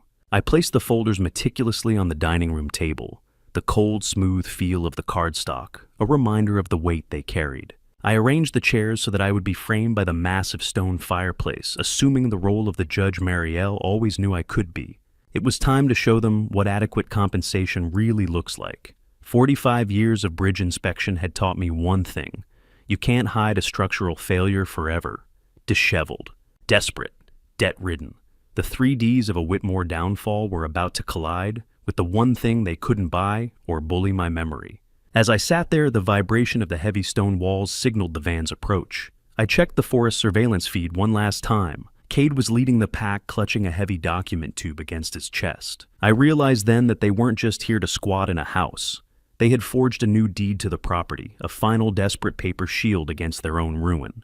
I watched the monitors as the white rental van turned onto Oakwood Lane, the dust cloud behind it, rising like a signal fire for the war that was finally arriving at my door. I stood up, adjusting my collar, and walked toward the porch to meet the storm. I didn't hide in the shadows. I walked onto the porch and sat in Marielle's high-backed wicker chair, letting the island sun hit my face as the gates groaned open like the jaws of a trap. The rhythmic creak of the wicker under my weight was the only sound in the sudden stillness of the afternoon. I didn't reach for a weapon or a phone. Instead, I placed a small side table next to my chair with a single glass of water and the black USB drive. I had already wired the porch for sound and video, and as I sat there, I knew that every word and every movement was being broadcast directly to Alaric Prescott's legal server as a live, indelible deposition. I watched the white rental van crawl up the quarter-mile driveway, its engine struggling and whining against the steep incline. It was a perfect metaphor for the Whitmore name straining overheating and ultimately failing against a foundation it could no longer dominate. For 45 years, I had been the man who inspected the bridges while others walked across them. Today, I was the only one who truly belonged on this soil. Just like inspecting a bridge, I told myself, you wait for the tension to snap before you call the failure. They think they're coming home, but they're just walking into a courtroom. I took a slow, cold sip of the water, letting the refreshing liquid steady my pulse. I could see the dust cloud rising in the distance, a white shroud for the life they thought they were reclaiming. Before I reveal the truth behind the document tube Cade is clutching, are you still with me? Comment 1, if you think I should show them mercy, or 2 if you believe the evidence should destroy them. Add 1 short reason so I can understand your perspective. Please note, what follows contains recreated details for narrative purposes, as the core message is what I hope stays with you. The van door slid open. The smell of fear and cheap fast food followed them out. The Whitmores had arrived. They emerged like actors from a low-rent tragedy, their expensive suits wrinkled and stained from the journey. Cade Whitmore took the lead, his face already turning a familiar, arrogant shade of red as he spotted me sitting above him. He was clutching that heavy document tube as if it were a scepter, his knuckles white. Behind him, Leona and Maddox looked like ghosts of their former selves, while Sloane hung back, her hand gripped tightly around a small, concealed pepper spray canister. They had come prepared for a fight, but they weren't prepared for the man waiting for them. "You've had your little vacation," Callum Cade barked, stopping at the foot of the stairs. "Now get your bags and get off our property." Leona sneered, looking around at the meticulously kept grounds with a confusion that was rapidly turning into fresh greed. "Look at him," she said, her voice dripping with venom, "sitting there like he's the king of the island. It's pathetic. I didn't stand up. I didn't even blink." Cade took the first step onto the porch, his eyes locking onto the USB drive on the table, and for a second, I saw the exact moment he realized he wasn't looking at a victim, but at a man holding the detonator. I didn't rise to greet them. I remained seated in Marielle's chair, my posture still and unmoving, watching the certainty drain from Cade's face the moment he realized my silence was something he could not intimidate or control. I didn't stand. I didn't even blink. From where I sat, I watched his polished shoe step onto the first stone stair, leading to the sanctuary. The leather was scuffed now, the edges stained with salt from the long ferry ride. For a man who once walked into every room believing he owned it, the hesitation in that single step spoke volumes. Maddox, ever quick to sense opportunity, shoved past Cade before he could recover. He forced a strained smile onto his face, the kind that pretends to be regret, but carries the scent of calculation. "Callum, Dad, listen," he said, his voice trembling as he stepped closer. "Things got heated in the city. Everyone was grieving. We were confused." His words rushed out clumsily like a salesman trying to salvage a collapsing deal. "We just want to talk about Mom's real wishes." He stretched his arms forward as if preparing for a hug, performing the gesture of family reconciliation for cameras he believed might be watching. I stepped aside smoothly, avoiding him, with the ease of someone sidestepping a structural hazard on a bridge inspection. Maddox stumbled forward awkwardly. As he tried to regain his balance, something slipped from the inside of his jacket and struck the wooden porch with a metallic clatter, a small silver recording device. The sight of it almost made me laugh. Have you ever heard a man apologize with his mouth while his eyes quietly measure the value of your watch? I didn't answer him. Instead, I let the distant roar of the Pacific waves fill the silence between us. The wind off the water carried that sound through the trees, and my steady gaze never left Maddox's face. Behind him, the other siblings lingered in uneasy formation. Cade's irritation had hardened into something darker. Leona looked disgusted by Maddox's display. Yet beneath her anger, a flicker of fear had begun to grow. My silence was dismantling them. "Can't we start over?" Maddox asked again, his voice cracking under the strain. For the sake of family, silence remained my only response. It was sharper than any insult. At last I moved, not with anger, but with quiet precision. I reached to the small side table beside Marielle's chair and lifted a black USB drive from its surface. Only then did I stand slowly and deliberately, as though I owned every inch of the cliffside beneath the house. Cade's document tube rested uselessly in his hands. Leona muttered something bitter under her breath. I ignored both of them. "Inside," I said calmly. My voice carried an authority they had never heard from me before. "All of you." I gestured toward the heavy oak door and walked ahead without waiting for permission. Behind me, their footsteps followed reluctantly as they entered the house. The moment they crossed the threshold, the atmosphere changed. This was not the neglected ruin they had described to their lawyers back in Seattle. The house stood immaculate polished wood, gleaming beneath warm lighting. The air carried Marielle's familiar perfume, a faint floral scent that lingered like a quiet presence watching everything unfold. Their confidence faltered immediately. "Is that a photo of him from last year?" Leona whispered, staring at the wall. Hundreds of framed photographs lined the hallway, snapshots of my life Marielle had carefully preserved. "How long has she been hiding this place?" she asked, her voice thin with disbelief. They walked deeper into the house, breathing harder, now their expensive clothing wrinkled and stained from travel. Against the elegance of the estate, they looked strangely out of place. The failure clung to them like sea salt. I stopped at the end of the hallway. In my hand, the silver key felt cool and smooth against my palm. I placed it in the lock of the study door. The click echoed sharply through the corridor, as loud and final as a gunshot. 4 pairs of eyes fixed on me as I pushed the door open. Inside waited the center of Marielle's design. The study remained exactly as I had left it. 420 binders stood in silent rows across the walls. 420 records of truth, facing 4 people built entirely on lies. The study didn't just hold binders. It held the ghosts of the nights my children tried to kill me, and as the lights flickered on, those ghosts finally stepped into the light. I opened the heavy oak door and gestured for the siblings to enter the center of Marielle's secrets. They moved tentatively, their frantic energy curdling into a heavy, suffocating dread. I walked behind the mahogany desk, the leather chair creaking as I sat, assuming the role of the judge Marielle always knew I could be. I gestured to the wall of 420 binders, their white spines standing like a jury in the dim light. "You thought the house was the inheritance, Cade," I said, my voice cutting through their heavy breathing. "These folders are your real legacy." I picked up the insurance folders and began to methodically lay them out on the desk like a hand of cards. The sound of paper sliding across the wood sharpened the silence. My fingers brushed the cool surface of the black USB drive, a reminder of the power I now held. The entry twist hit them first. I turned over a file showing not just their attacks on me, but evidence of them plotting against each other to increase their individual shares. Maddox blanched as he saw a transcript of Leona suggesting he be handled if he didn't stop gambling away their future. They crowded around the desk, their initial arrogance dissolving into a cold, metallic sweat. Evidence, not just ink and paper, the scent of my own near-death bound in leather. Is that the oil can I used in 2010? Maddox whispered, his eyes bulging as he stared at a high-resolution photo.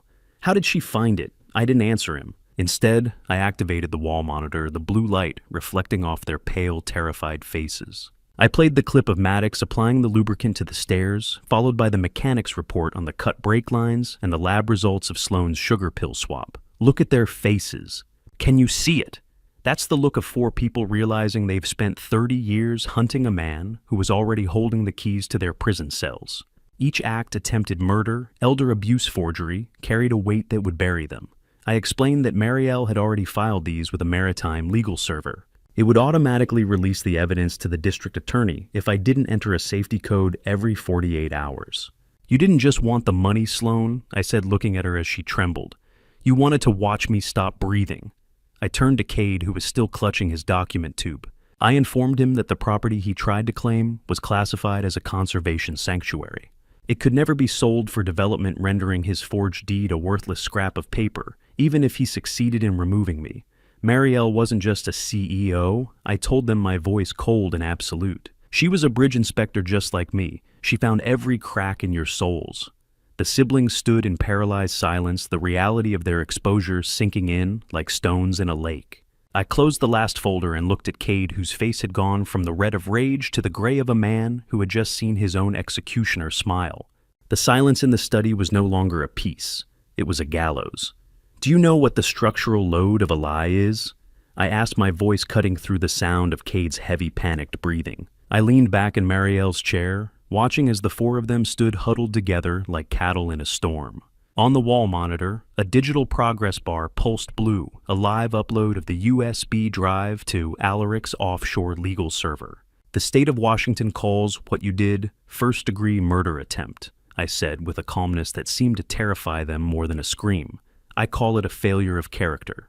I watched the document tube Cade had been clutching like a scepter hit the floor with a hollow plastic thud. "Mother wouldn't," he croaked, his voice cracking like dry wood. "She wouldn't send us to prison." I didn't blink. "She didn't want you in cages, Cade, but she wouldn't allow you to remain as you are." I revealed the first blow of their new reality. I had already used the master key to settle their immediate predatory debts. I was now their sole creditor. I owned their mortgages, their credit lines, and their very financial existence. They didn't even have the luxury of bankruptcy. They owed their lives to the man they tried to erase. $20 an hour, from a Lamborghini to a shovel. That is the Whitmore exchange rate today. I laid the redemption contract on the desk, the paper cold and dry under the study lights. The terms were absolute. "Cade, you will surrender yourself for a pre-negotiated 4-year sentence for the brake line tampering. You'll be a paralegal for the indigent behind bars using the law to help someone other than yourself. Maddox, you'll work the island's construction projects for minimum wage while maintaining strict tested sobriety. Leona and Sloane, you will manage the farm and the future shelter. You will live in the worker cottages at the base of the hill, stripped of your designers and your status. Look at them. They came here to take a house, and they're leaving with a job. Mercy is the heaviest thing I've ever had to carry. I took a final sip of the iron-heavy island water, the taste grounding me in the present. If there is any deviation, I warned, if I see one sign of the old greed or a single step out of line, the stay on the legal upload is removed. You will face 25 years to life. Mother's parents, the ones who taught you these games, died penniless because Marielle drained their accounts years ago to fund this very sanctuary. She knew the rot went back 2 generations and she cut it out at the root. Sloane's cloying, expensive perfume seemed to fade in the stale air of the room, replaced by the scent of old paper and the reality of hard labor. You will earn $20 an hour, I repeated. You will sweat, you will bleed, and you will thank me for the opportunity to become human again. They stared at me in a state of total submission, the shock of their transition from heirs to laborers finally settling into their bones. I stood up and slid the USB drive toward the center of the desk, the small black piece of plastic looking like a hand grenade with the pin halfway pulled. I waited for the first of them to break for the first confession to crack the silence of the room. The room was so quiet I could hear the gears of the antique clock on the mantel each tick a second of their old lives slipping away. I stood up and slid the USB drive toward the center of the desk, the small black piece of plastic looking like a hand grenade with the pin halfway pulled. Sloane was the first to snap. The sound of her designer heels hitting the floor as she fell to her knees was the most honest thing I'd heard in this house since Marielle's heart stopped. She broke down into hysterical, ugly sobs, her cloying perfume mixing with the sharp scent of salt and genuine terror. "I didn't want to do it," she wailed, her hands clutching at the mahogany edge of my desk. "Cade said it was the only way to save our shares. He said you were just an obstacle." She admitted through gasps of air that her failed resort development had left her so debt-ridden that the thought of poverty had overridden her soul. I watched her with a mixture of pity and a strange clinical detachment. Behind her, Cade Maddox and Leona recoiled. They weren't disgusted by her betrayal of me, but by her weakness in breaking the family's wall of silence. "Look at you, Sloane." Cade hissed, his face a mask of predatory contempt. "You're pathetic." We were this close to the deed. I let the silence stretch, watching the digital upload, complete bar glow blue on the wall monitor. Have you ever seen a king realize his crown was made of cardboard? While his kingdom burned around him, Cade's eyes darted toward the monitor, then back to the contract on my desk. The transition was visceral. Maddox, sensing the finality of the trap, chose that moment to reveal his own hidden insurance. He pulled a phone from his pocket, explaining that he had been recording Cade's private admissions of fraud and break-line sabotage for months, just in case he needed leverage. The siblings were no longer a unit. They were a pile of dry timber, and I was the match. One by one, they realized the forged deed was a worthless scrap of paper against the weight of the folders I had laid out. The pen, a simple plastic bic, might as well have been a death warrant for the people they used to be. Cade was the last to yield. His hands shook with a violent tremor as he picked up the pen to sign the redemption contract. By signing, he accepted a 4-year prison term for the truck sabotage while his siblings bound themselves to the island's labor. "You're a monster, Callum." He spat the ink, scratching harshly against the heavy paper. "Worse than mother." I met his gaze with the calm of a man who had seen every bridge failure imaginable. "No, Cade," I said. "I'm just the inspector, and your foundation just failed." As they each added their signatures, the sun began to set over the Pacific, casting long purple shadows into the study.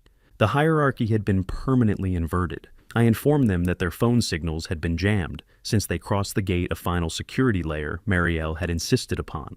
They were completely cut off, isolated from the world, and the lawyers they thought would save them. The orange and purple light of the sunset reflected off the picture frames of my life, a silent audience to their downfall. I stood on the porch as the 4 people I had raised walked toward the small worker cottages in the dark, the first frost of autumn beginning to bite at the air they now had to earn.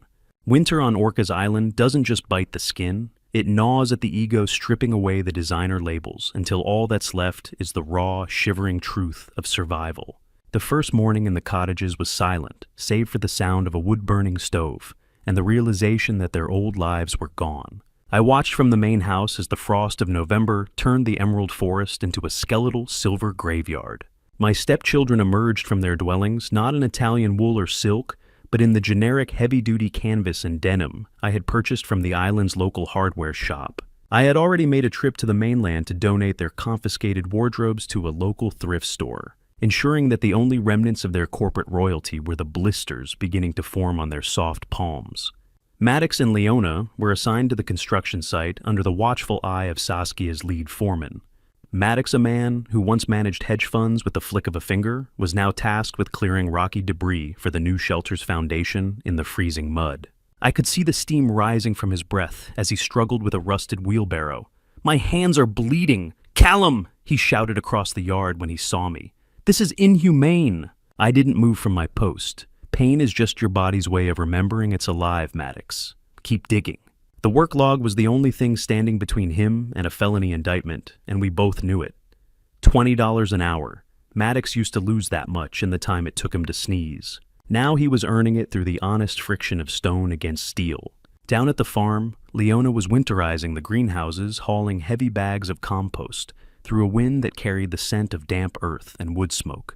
Her initial attempts at rebellion, throwing down her shovel and demanding a lawyer, were met only with my stony silence. Cade was already gone, processed into a state facility 2 days prior, and his absence hung over the grounds like a warning that needed no translation. By December, the freezing rain turned to a biting crystalline sleet.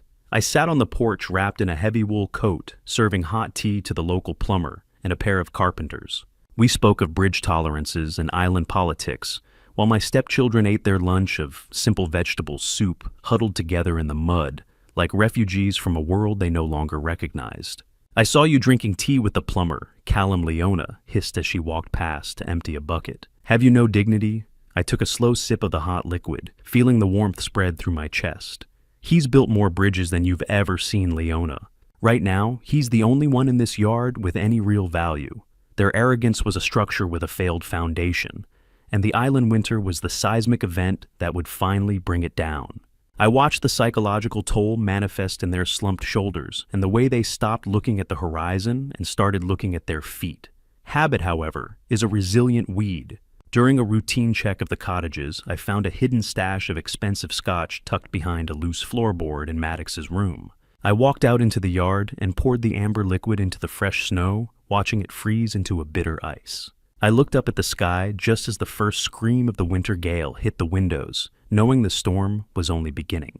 The snow piled up against the study glass, a white wall that felt like the final page of their old lives turning. Sloane didn't walk into the study with the clicking heels of a predator anymore. She walked with the heavy, silent tread of someone who had spent the last month counting her own sins in the dark. I watched her from my desk, noting the smell of cold, damp wool and the cheap institutional soap provided to the cottages that now clung to her skin. Her designer complexion had gone pale. Her hands were visibly calloused from weeks of greenhouse labor, and the arrogance in her eyes had been replaced by a hollow, searching look. Before she sat, I noticed a smudge of fresh soil on her knees. I had discovered earlier that morning that Sloane had been secretly using her limited free time to tend to Marielle's memorial garden in the freezing mist. It wasn't an assignment. It was a form of private penance I hadn't expected. I sat in the corner of the room, a silent witness to her court-mandated teletherapy session. The blue flickering light of the laptop screen illuminated her red-rimmed, unmasked eyes as Dr. Orcas, a clinical specialist from Seattle, began the interrogation. "I wasn't trying to kill him," Dr. Sloane whispered, her fingers picking at the rough fabric of her work trousers. "I just needed the timeline to move faster. The Whitmore legacy. It was everything." The doctor's voice was a sharp contrast to the wind whistling through the study's eaves. "You were managing a death clock, Sloane. Own the term. Apologies are like bridge supports. If they aren't anchored in truth, they're just expensive pieces of junk waiting to collapse under pressure." I watched Sloane flinch at the words. She tried to deflect, pointing the finger at Cade's intimidation and the crushing pressure of her mother's expectations. But the doctor remained unyielding. For the first time, Sloane had no PR spin to hide behind. The silence that followed the end of the call was absolute, broken only by the settling of the house. She cried. Not the "I'm caught" cry. The "I'm empty" cry. She sat there for a long time, her calloused fingers gripping the edges of the wooden chair until her knuckles turned white. "Callum," she said, her voice small and devoid of its usual silver edge. "I remember 1977. I remember when you fixed that broken porcelain doll after Cade threw it down the stairs. I haven't thought about that in years. I realized I can't remember the last time I felt like a human being instead of a shareholder." She looked at me, then her gaze direct and raw. "I'm not saying this so you'll let me leave. I'm saying it because I'm sorry. Not for the loss of the money, for the pills, for thinking you were less than us because you worked with your hands. It was the first real word spoken by a Whitmore child in decades, a clumsy, unpolished admission that felt heavier than any legal document. But then her expression shifted, a flicker of the old fear returning. Leona and Maddox, they aren't like me, Callum. They're planning to steal the USB drive during the spring thaw. They think if they destroy the evidence, the audit stops. I watched her walk back into the snow, her warning about the USB drive echoing in the quiet study, like the first creak of a failing timber. My heart was wary, but for the first time since I arrived on this island, it was also slightly hopeful. The first thaw began with a sound like a gunshot, ice breaking on the sound, and the brothers' patience breaking in the cottages. I watched through the mud-spattered lens of the sight camera as Maddox Whitmore, a man who once wouldn't ruin a $5,000 suit to save his own mother, dived shoulder-deep into the freezing, slush to keep a concrete form from collapsing on a fellow worker. I had intentionally let Maddox find a bottle of bourbon earlier in the winter as a stress test, knowing that for a man like him, sobriety had to be a chosen fortress, not a mandated cage. He hadn't touched it yet, but the real trial arrived with the shifting earth. A sudden violent groan of wood echoed across the site as a support timber splintered like a dry bone. Caleb, a 19-year-old islander with dirt-smudged cheeks and the sturdy build of a lifelong fisherman, looked at Maddox with a terror that only a collapsing trench can inspire. The boy was pinned, the weight of the thawing iron-rich mud threatening to crush his lungs. Maddox didn't hesitate. He grabbed a crowbar and threw his entire physical being against the failing brace. "Don't let go!" Whitmore the foreman screamed as the trench wall shuddered. "If that timber slips, he's gone." Maddox's face was a mask of agonizing effort, his veins bulging as he fought the laws of physics. "I've got him," he grunted through clenched teeth. "Just get the damn jack and move sweat, blood, mud." The Whitmore trio of failure was finally being replaced by the Whitmore trio of labor. By the time I arrived on the scene, Caleb had been pulled free, and Maddox was slumped against the foundation covered in filth, with a deep bleeding gash on his forearm. He looked more present, more anchored to the earth than I had seen him in 30 years. "You did good, Maddox," I said, watching, as Caleb's father stepped forward to shake his hand. "Your hands, they finally look like they've done a day's work." The gratitude he received wasn't the polite plastic variety bought with a donation. It was earned in the dirt. Can a man rebuild his soul with the same hands he used to try and dismantle his father's life? That evening, the smell of wet concrete clung to the air as Maddox retreated to his cottage. He was exhausted, every muscle a screaming reminder of his exertion. I watched through the window as he reached into the shadows for the hidden bourbon, his fingers trembling with the onset of withdrawal. He caught his reflection in the mirror, the mud and Caleb's blood still streaked across his skin. He stopped. "I don't need the ghost in the bottle to tell me who I am today," he whispered to the empty room. Caleb's father thanked me. He actually shook my hand. In a private, silent moment of transformation, he walked to the sink. The sharp, stinging scent of cheap bourbon hit the porcelain as he poured the amber liquid down the drain, accepting the tremors as the price of a real future. He was finally choosing the man over the air, but the peace was short-lived. He reached into his pocket and pulled out a crumpled note Leona had slipped under his door during the chaos of the accident. It detailed a plan to sabotage the security server, tonight a final desperate play for the drive. Maddox clutched Leona's note in his trembling, sober hand, the sound of the server room alarm suddenly echoing across the dark courtyard. The red strobe of the alarm cut through the mist, a warning light that the peace I'd built for the winter was officially over. I watched Leona through the study window as she knelt in the mud of the Victoria garden, her hands once manicured to a porcelain sheen, now stained with the dark, honest soil of Orcas Island. The alarm had faded into the quiet of a late spring morning, leaving behind a residue of cold clarity. Weeks ago, during that frantic server room incident, Leona had attempted to bypass the encryption to delete the evidence of her forgery. She had expected a digital firewall or a lockout. Instead, the system had simply displayed a high-definition video of Marielle's final days. My wife had spent her last breaths looking into that camera, and Leona found herself staring into the silent, hollow eyes of the mother she had tried to defraud. The psychological weight of that gaze broke her more effectively than any prison sentence. "I didn't want the money tonight, Callum," she had whispered when I found her trembling in the server rack's blue glow. "I just wanted her to stop looking at me like that." I had told her then to stop giving her a reason to look away. I assigned her to the Victoria Garden, a plot of land named after Marielle's mother, the very woman who had planted the seeds of greed in the Whitmore bloodline. Leona was now literally weeding the legacy of the person who had ruined her family. A garden is just a slow-motion bridge. It requires the same integrity, the same constant inspection, and the same refusal to let the rot take hold. I spent the following month watching her from the porch, observing as she transformed from a predator into a caretaker. By mid-May, the garden was flourishing. I walked down the slope as the cool, wet feeling of the island mist clung to my skin, the air thick with the heavy, intoxicating smell of crushed tomato leaves and damp mulch. Leona was finishing a harvest of heirloom tomatoes and Victoria peppers, which glowed with a vibrant, almost neon violet hue against the dark earth. She didn't hear me approach at first. She was busy talking to the plants in a low, rhythmic hum that reminded me of how Marielle used to murmur to her binders in the study. Mud. It's the great equalizer. It doesn't care about your trust fund or your pedigree. I watched the way her dirt-under-the-nails hands moved with a newfound gentleness, cradling the produce as if it were fragile glass. They survived the frost calum, she said, standing up and wiping her forehead with a soiled forearm. I didn't think they would, but they did. I looked at the thriving rows of green and purple. You gave them a reason to stay rooted, I replied. That's more than most people do. She picked up the wicker basket, the wood creaking under the weight of the harvest, and turned to face me. The defiance that had defined her for 35 years had been replaced by something softer, something ancient. She held the basket out toward me, her eyes meeting mine without a hint of the old PR spin.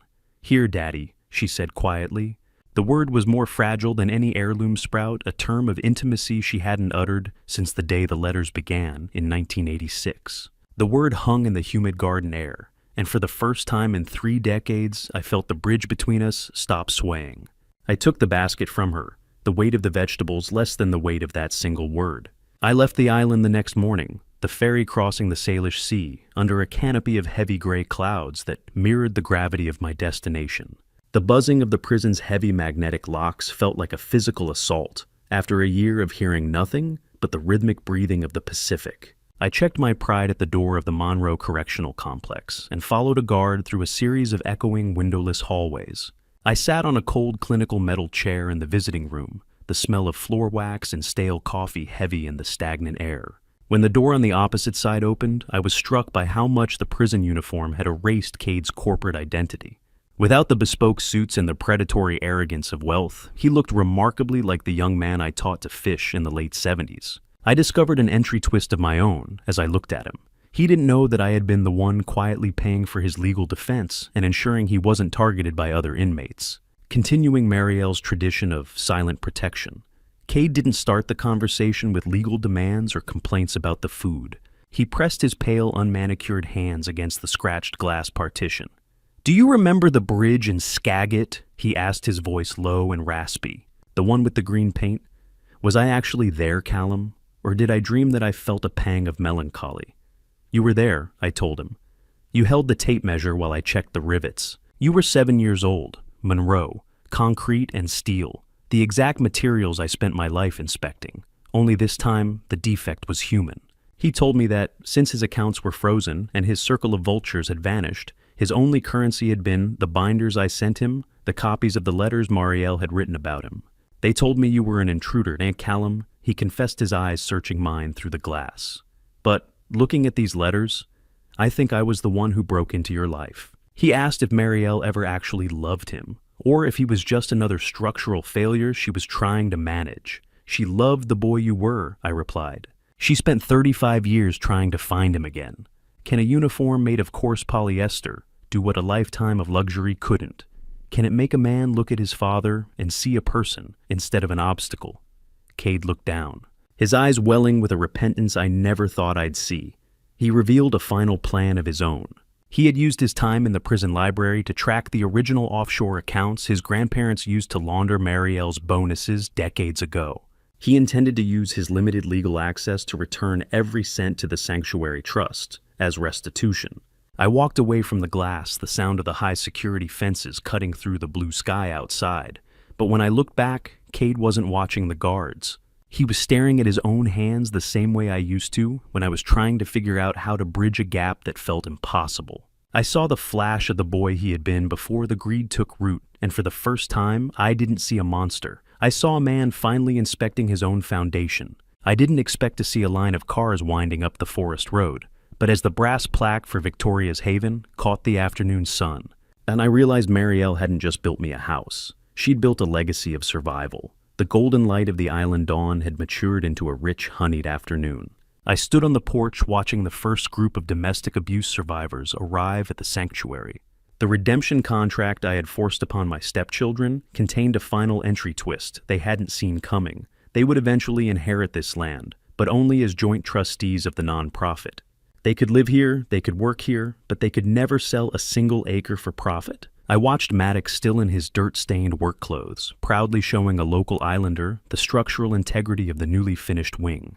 "The foundation is solid, Callum," he called out to me with a grin that actually reached his eyes. I checked the load-bearing beams myself. In the kitchen, Leona was busy serving a meal entirely sourced from her garden. "Mother would have liked the violet peppers," she remarked as she set the centerpiece on the long oak table. "They're the heart of the harvest today." Even Sloane moved with a quiet, humble efficiency, handling the intake logistics with a grace that replaced her old corporate fire. The siblings were finally operating as a unit of service, fulfilling the spirit of their contract for the first time in their lives. Is it possible to love the woman who broke you more than the woman who coddled you? I saw the answer in the way they looked at the house, not as a prize to be won, but as a responsibility to be maintained. As the guests departed and the air began to carry the scent of wet cedar and salt spray, the four of us gathered on the jagged cliff edge where the Fieldstone house meets the Pacific. The sound of the waves crashing hundreds of feet below was a rhythmic grounding thrum. I brought out the simple wooden urn I had kept in my study for over a year. Gray ash, salt spray, the end of a 35-year storm. I held the urn out and each sibling took a handful of the gritty remains. Their tears were unforced now silver tracks on faces that had been hardened by a year of honest labor. "Go find your peace," Marielle Maddox whispered as he let his portion fly into the wind. "We've got the bridge from here. She gave us back our souls, didn't she?"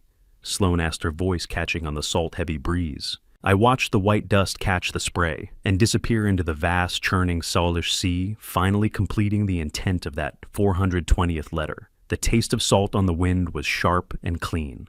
I felt a profound sense of closure, the weight of the past, finally sinking into the depths. But as the wind shifted, catching the very last of the remains, I felt something hard at the bottom of the wood. I reached in and found a final 421st envelope tucked into the velvet lining, a letter Marielle had hidden for the specific day she was finally scattered. It was tiny and salt-stained, but her handwriting on the front was as steady and bold as the day we met. I pulled the small message from the urn, the ink reading, "For the man who rebuilt the bridge." The final letter didn't feel like paper. It felt like a warm hand resting on my shoulder. One last tether to the woman who had spent half a century playing the villain to remain my hero. I stood alone on the jagged cliffside, the paper warm in my grip, as if it had been holding on to the heat of the afternoon sun, just for me. I broke the seal and let Marielle's voice into my mind one last time. She admitted that the hardest part of her 4-decade performance wasn't the public cruelty or the legal maneuvering, but the quiet moments in our Madison Park kitchen when she had almost given in to the urge to tell me the truth. She wrote about the connection a bridge facilitates, reminding me that the structural integrity of a family, much like the steel and stone I had spent my life inspecting, depends on the strength of its deepest foundations. I discovered an entry twist that made me weep. Marielle had maintained a second secret sanctuary fund specifically for Cade's rehabilitation, a ledger of hope proving she had never truly given up on her firstborn. "Forgive me for the silence, Callum," the faded but clear ink read. "I hope the island's music makes up for it." I felt a final total wave of forgiveness wash over me, not just for her, but for the man I was forced to be during those long, lonely years.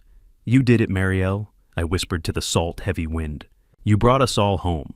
He didn't look like a Whitmore anymore. He looked like a man. I walked back toward the house to find a familiar figure standing on the porch. It was Cade, recently released on parole after his tireless work uncovering the laundered funds and his service as a prison paralegal. The bespoke suits and golden watches were gone, replaced by simple unbranded clothing that suggested a quiet humility. Without being asked, Cade brought out a tray with 2 ceramic mugs. He walked with a meticulously silent respect, a mirror of the very role I had held for 35 years. "Black 2 sugars," he said, his voice steady as he offered me the coffee. "I haven't forgotten Callum. I looked at him, seeing the strength in his eyes that had nothing to do with arrogance. How many years does it take for a son to learn that serving a good man is worth more than ruling a bad empire? He told me he wasn't here for the deed or the trust, but simply to help with the foundation of the haven. Then he delivered the final role reversal. Cade told me that he had officially and legally changed his last name. He was no longer a Whitmore, he was Cade Callum. He had chosen my identity over the toxic legacy of his mother's family, effectively crowning me as the father he finally recognized. The smell of freshly brewed coffee mingled with the morning air as the Pacific breathed against the cliffs below. I felt the warmth of the ceramic mug against my palm, grounding me in a reality I had once thought impossible. I took the cup from his hand, the steam rising between us, and for the first time in my life, I didn't see a bridge inspector or a butler in the reflection. I saw a father. We sat together in silence, the steam from our cups mingling with the island mist, two men built on a foundation of letters. The sound of a child's laughter skipped across the stone courtyard, a bright melodic frequency that finally chased the last lingering shadows of Marielle's silence from the corners of the estate. Maya, a 5-year-old with Marielle's piercing gray eyes and a mop of unruly blonde curls, bounded across the grass with the fearless energy of someone who had never known the weight of a Whitmore secret. She carried a small decorative wooden box with a focused intensity that made me smile. Sloane had arrived with her, but it was Maya who led the way to the slope behind the Victoria Garden where we were gathering. I discovered an entry twist that Sloane had carefully arranged. The box Maya held contained a few scoops of soil from Marielle's favorite garden back in Seattle. We were here to plant a legacy orchard of Honeycrisp apple trees, one for every member of the family, and Maya wanted to mix the two worlds together. I watched Cade Maddox, Leona, and Sloane pick up their shovels. They didn't argue about who had the hardest ground or who was doing more work. They moved with a synchronized rhythm that made me realize the redemption contract had finally evolved into something organic, a shared responsibility for a future they were building with their own hands. Maya tugged on my sleeve, pointing to a young sapling. "Grandpa, will this tree grow as tall as the house?" I knelt in the fresh, damp earth, the smell of young apple wood sharp in the cold air. "You have to pack the soil firm, Maya," I told her, guiding her small hands. "A tree is only as strong as its foundation. If we take care of it, it'll grow taller than any secret we ever kept. A family is like an orchard. You can't just plant the trees and expect fruit. You have to endure the winters, prune the rot, and wait for the sun to do the work. You can't." The golden honey-thick light of the autumn sunset began to spill over the cliffs, reflecting off the Brass Haven plaque and the gray Pacific below. Done. The letters, the lies, the labor. All of it. Done. I retreated to the study as the family began to head inside for dinner. The room was no longer a museum of trauma. It was a sanctuary of peace. I picked up a final empty binder and placed the salt-stained 421st letter inside. I realized then the final identity reveal. The letter wasn't just dated for her scattering, but specifically for the day I would first hold my granddaughter on this island. Marielle's foresight wasn't just about survival. It was a map to the joy she knew would follow the storm. I added a photograph of the family working together in the orchard and closed the ledger. I didn't feel the snap of anger I'd lived with for years, only the gentle, satisfied click of a bridge inspector who has finally seen the structure hold under its ultimate load. "The inspection is over, Marielle," I whispered. "The bridge is standing. Good night, my love." I walked onto the porch and looked at the horizon where the sea met the sky in a line as straight and true as a well-built span. And I realized I wasn't waiting for a ferry anymore. I was already where I was meant to be. I sat in the wicker chair and watched the stars come out one by one over the haven. The island didn't just take Marielle back, it had taken us all, smoothing over the jagged edges of our history until we were as worn and resilient as the cliffs themselves. I descended from the porch, my steps slow and deliberate, joining the family at the long outdoor table on the sanctuary terrace. The smell of roasted vegetables and sea salt hung heavy in the evening air, a perfume of hard-won peace. There was no butler tonight, no cold matriarch, and no desperate heirs, only a group of people who had survived a war of their own making. We ate in a shared silence that felt comfortable, almost wholly broken, only by Maya's bright questions about the constellations. I watched Cade Callum, pass a plate of warm bread to Maddox. "Pass the bread," Cade Maddox said, his voice stripped of its old bite. "You earned the wheat this year." It was a simple gesture, but to me it felt like the final rivet being driven into a bridge we had spent 35 years building. I think Mother would have finally liked the noise at this table. Sloane whispered, her eyes catching the reflection of the house lights. I realized then that my own journey had come to a structural resolution. I have secretly updated my own will to ensure that this island remains a sanctuary for all of them, but I've passed the legal stewardship to Cade. He is the new inspector. Now the one who will guard the foundation I spent my life fearing was gone. A sunset is just the earth closing a ledger for the day, and tonight the ink was finally dry. As the family moved inside to put Maya to bed, her melodic laughter echoing against the stone, before fading into the house, I took a final walk to the very edge of the property. The rhythmic sound of the Pacific tide was a heartbeat beneath my feet. I stood where the fieldstone met the void, watching the lighthouse beam cut through the absolute dark of the sound. 19,000 words, 421 letters, one man, one bridge, final. I felt a sense of completion that no structural inspection could ever provide. The load is balanced, Marielle, I murmured into the salt spray. We're standing. The Whitmore name had been repaired by the truth, or perhaps it had simply been replaced by something stronger. How many years had I spent looking for a defect? I realized I was finally standing on a span that wouldn't buckle. I looked toward the point where the lighthouse stood as a sentinel against the deep. I discovered in the local records that the tower had been named Marielle's Light decades ago, long before her illness began. It was never just a maritime marker. It was her signal to bring me home, a light she had kept burning through every year of our shared silence. I turned back toward the glow in the sanctuary windows, the warmth of the house lights a beacon against the night. The smooth silver key in my pocket felt finally weightless, a tool for a door that no longer needed to be locked. As the beam of Marielle's light swept over me, heading out to sea to search for the next soul that needed a way home, I walked toward my family. I wasn't waiting for a ferry anymore. I was already where I was meant to be. Looking back on everything that happened, I now understand that the greatest mistake I made was not the family betrayal I endured, it was the silence I carried for so many years. I spent decades believing I was invisible, believing my life had no value inside that house. If there is one lesson I hope you take from this family story, it is this: never allow silence to replace truth. When pain is buried instead of spoken, resentment grows in the dark, and that quiet poison can slowly destroy an entire family story before anyone realizes what is happening. For a long time, I believed my life had become nothing more than a painful chapter of family betrayal. I thought anger and retaliation were the only answers left to me. But time revealed something deeper. What started as a wound caused by family betrayal slowly transformed into accountability, healing, and the rebuilding of a broken family story. Justice may sometimes be necessary, but revenge alone can never repair what a family has lost. True strength lies in deciding what kind of ending your story will have. If I could speak to the younger version of myself, I would tell him, do not wait decades to ask difficult questions, and never assume the worst about the people you love. Pain can blind us just as easily as greed can. In the darkest years of my life, when I felt abandoned and humiliated, I now believe that God was quietly guiding the path that would eventually reveal the truth and lead me out of that long shadow. Thank you for staying with me through this entire journey. I would truly like to hear your thoughts. If you ever found yourself in a situation like Callum facing betrayal, difficult choices, and a fractured family, what would you have done?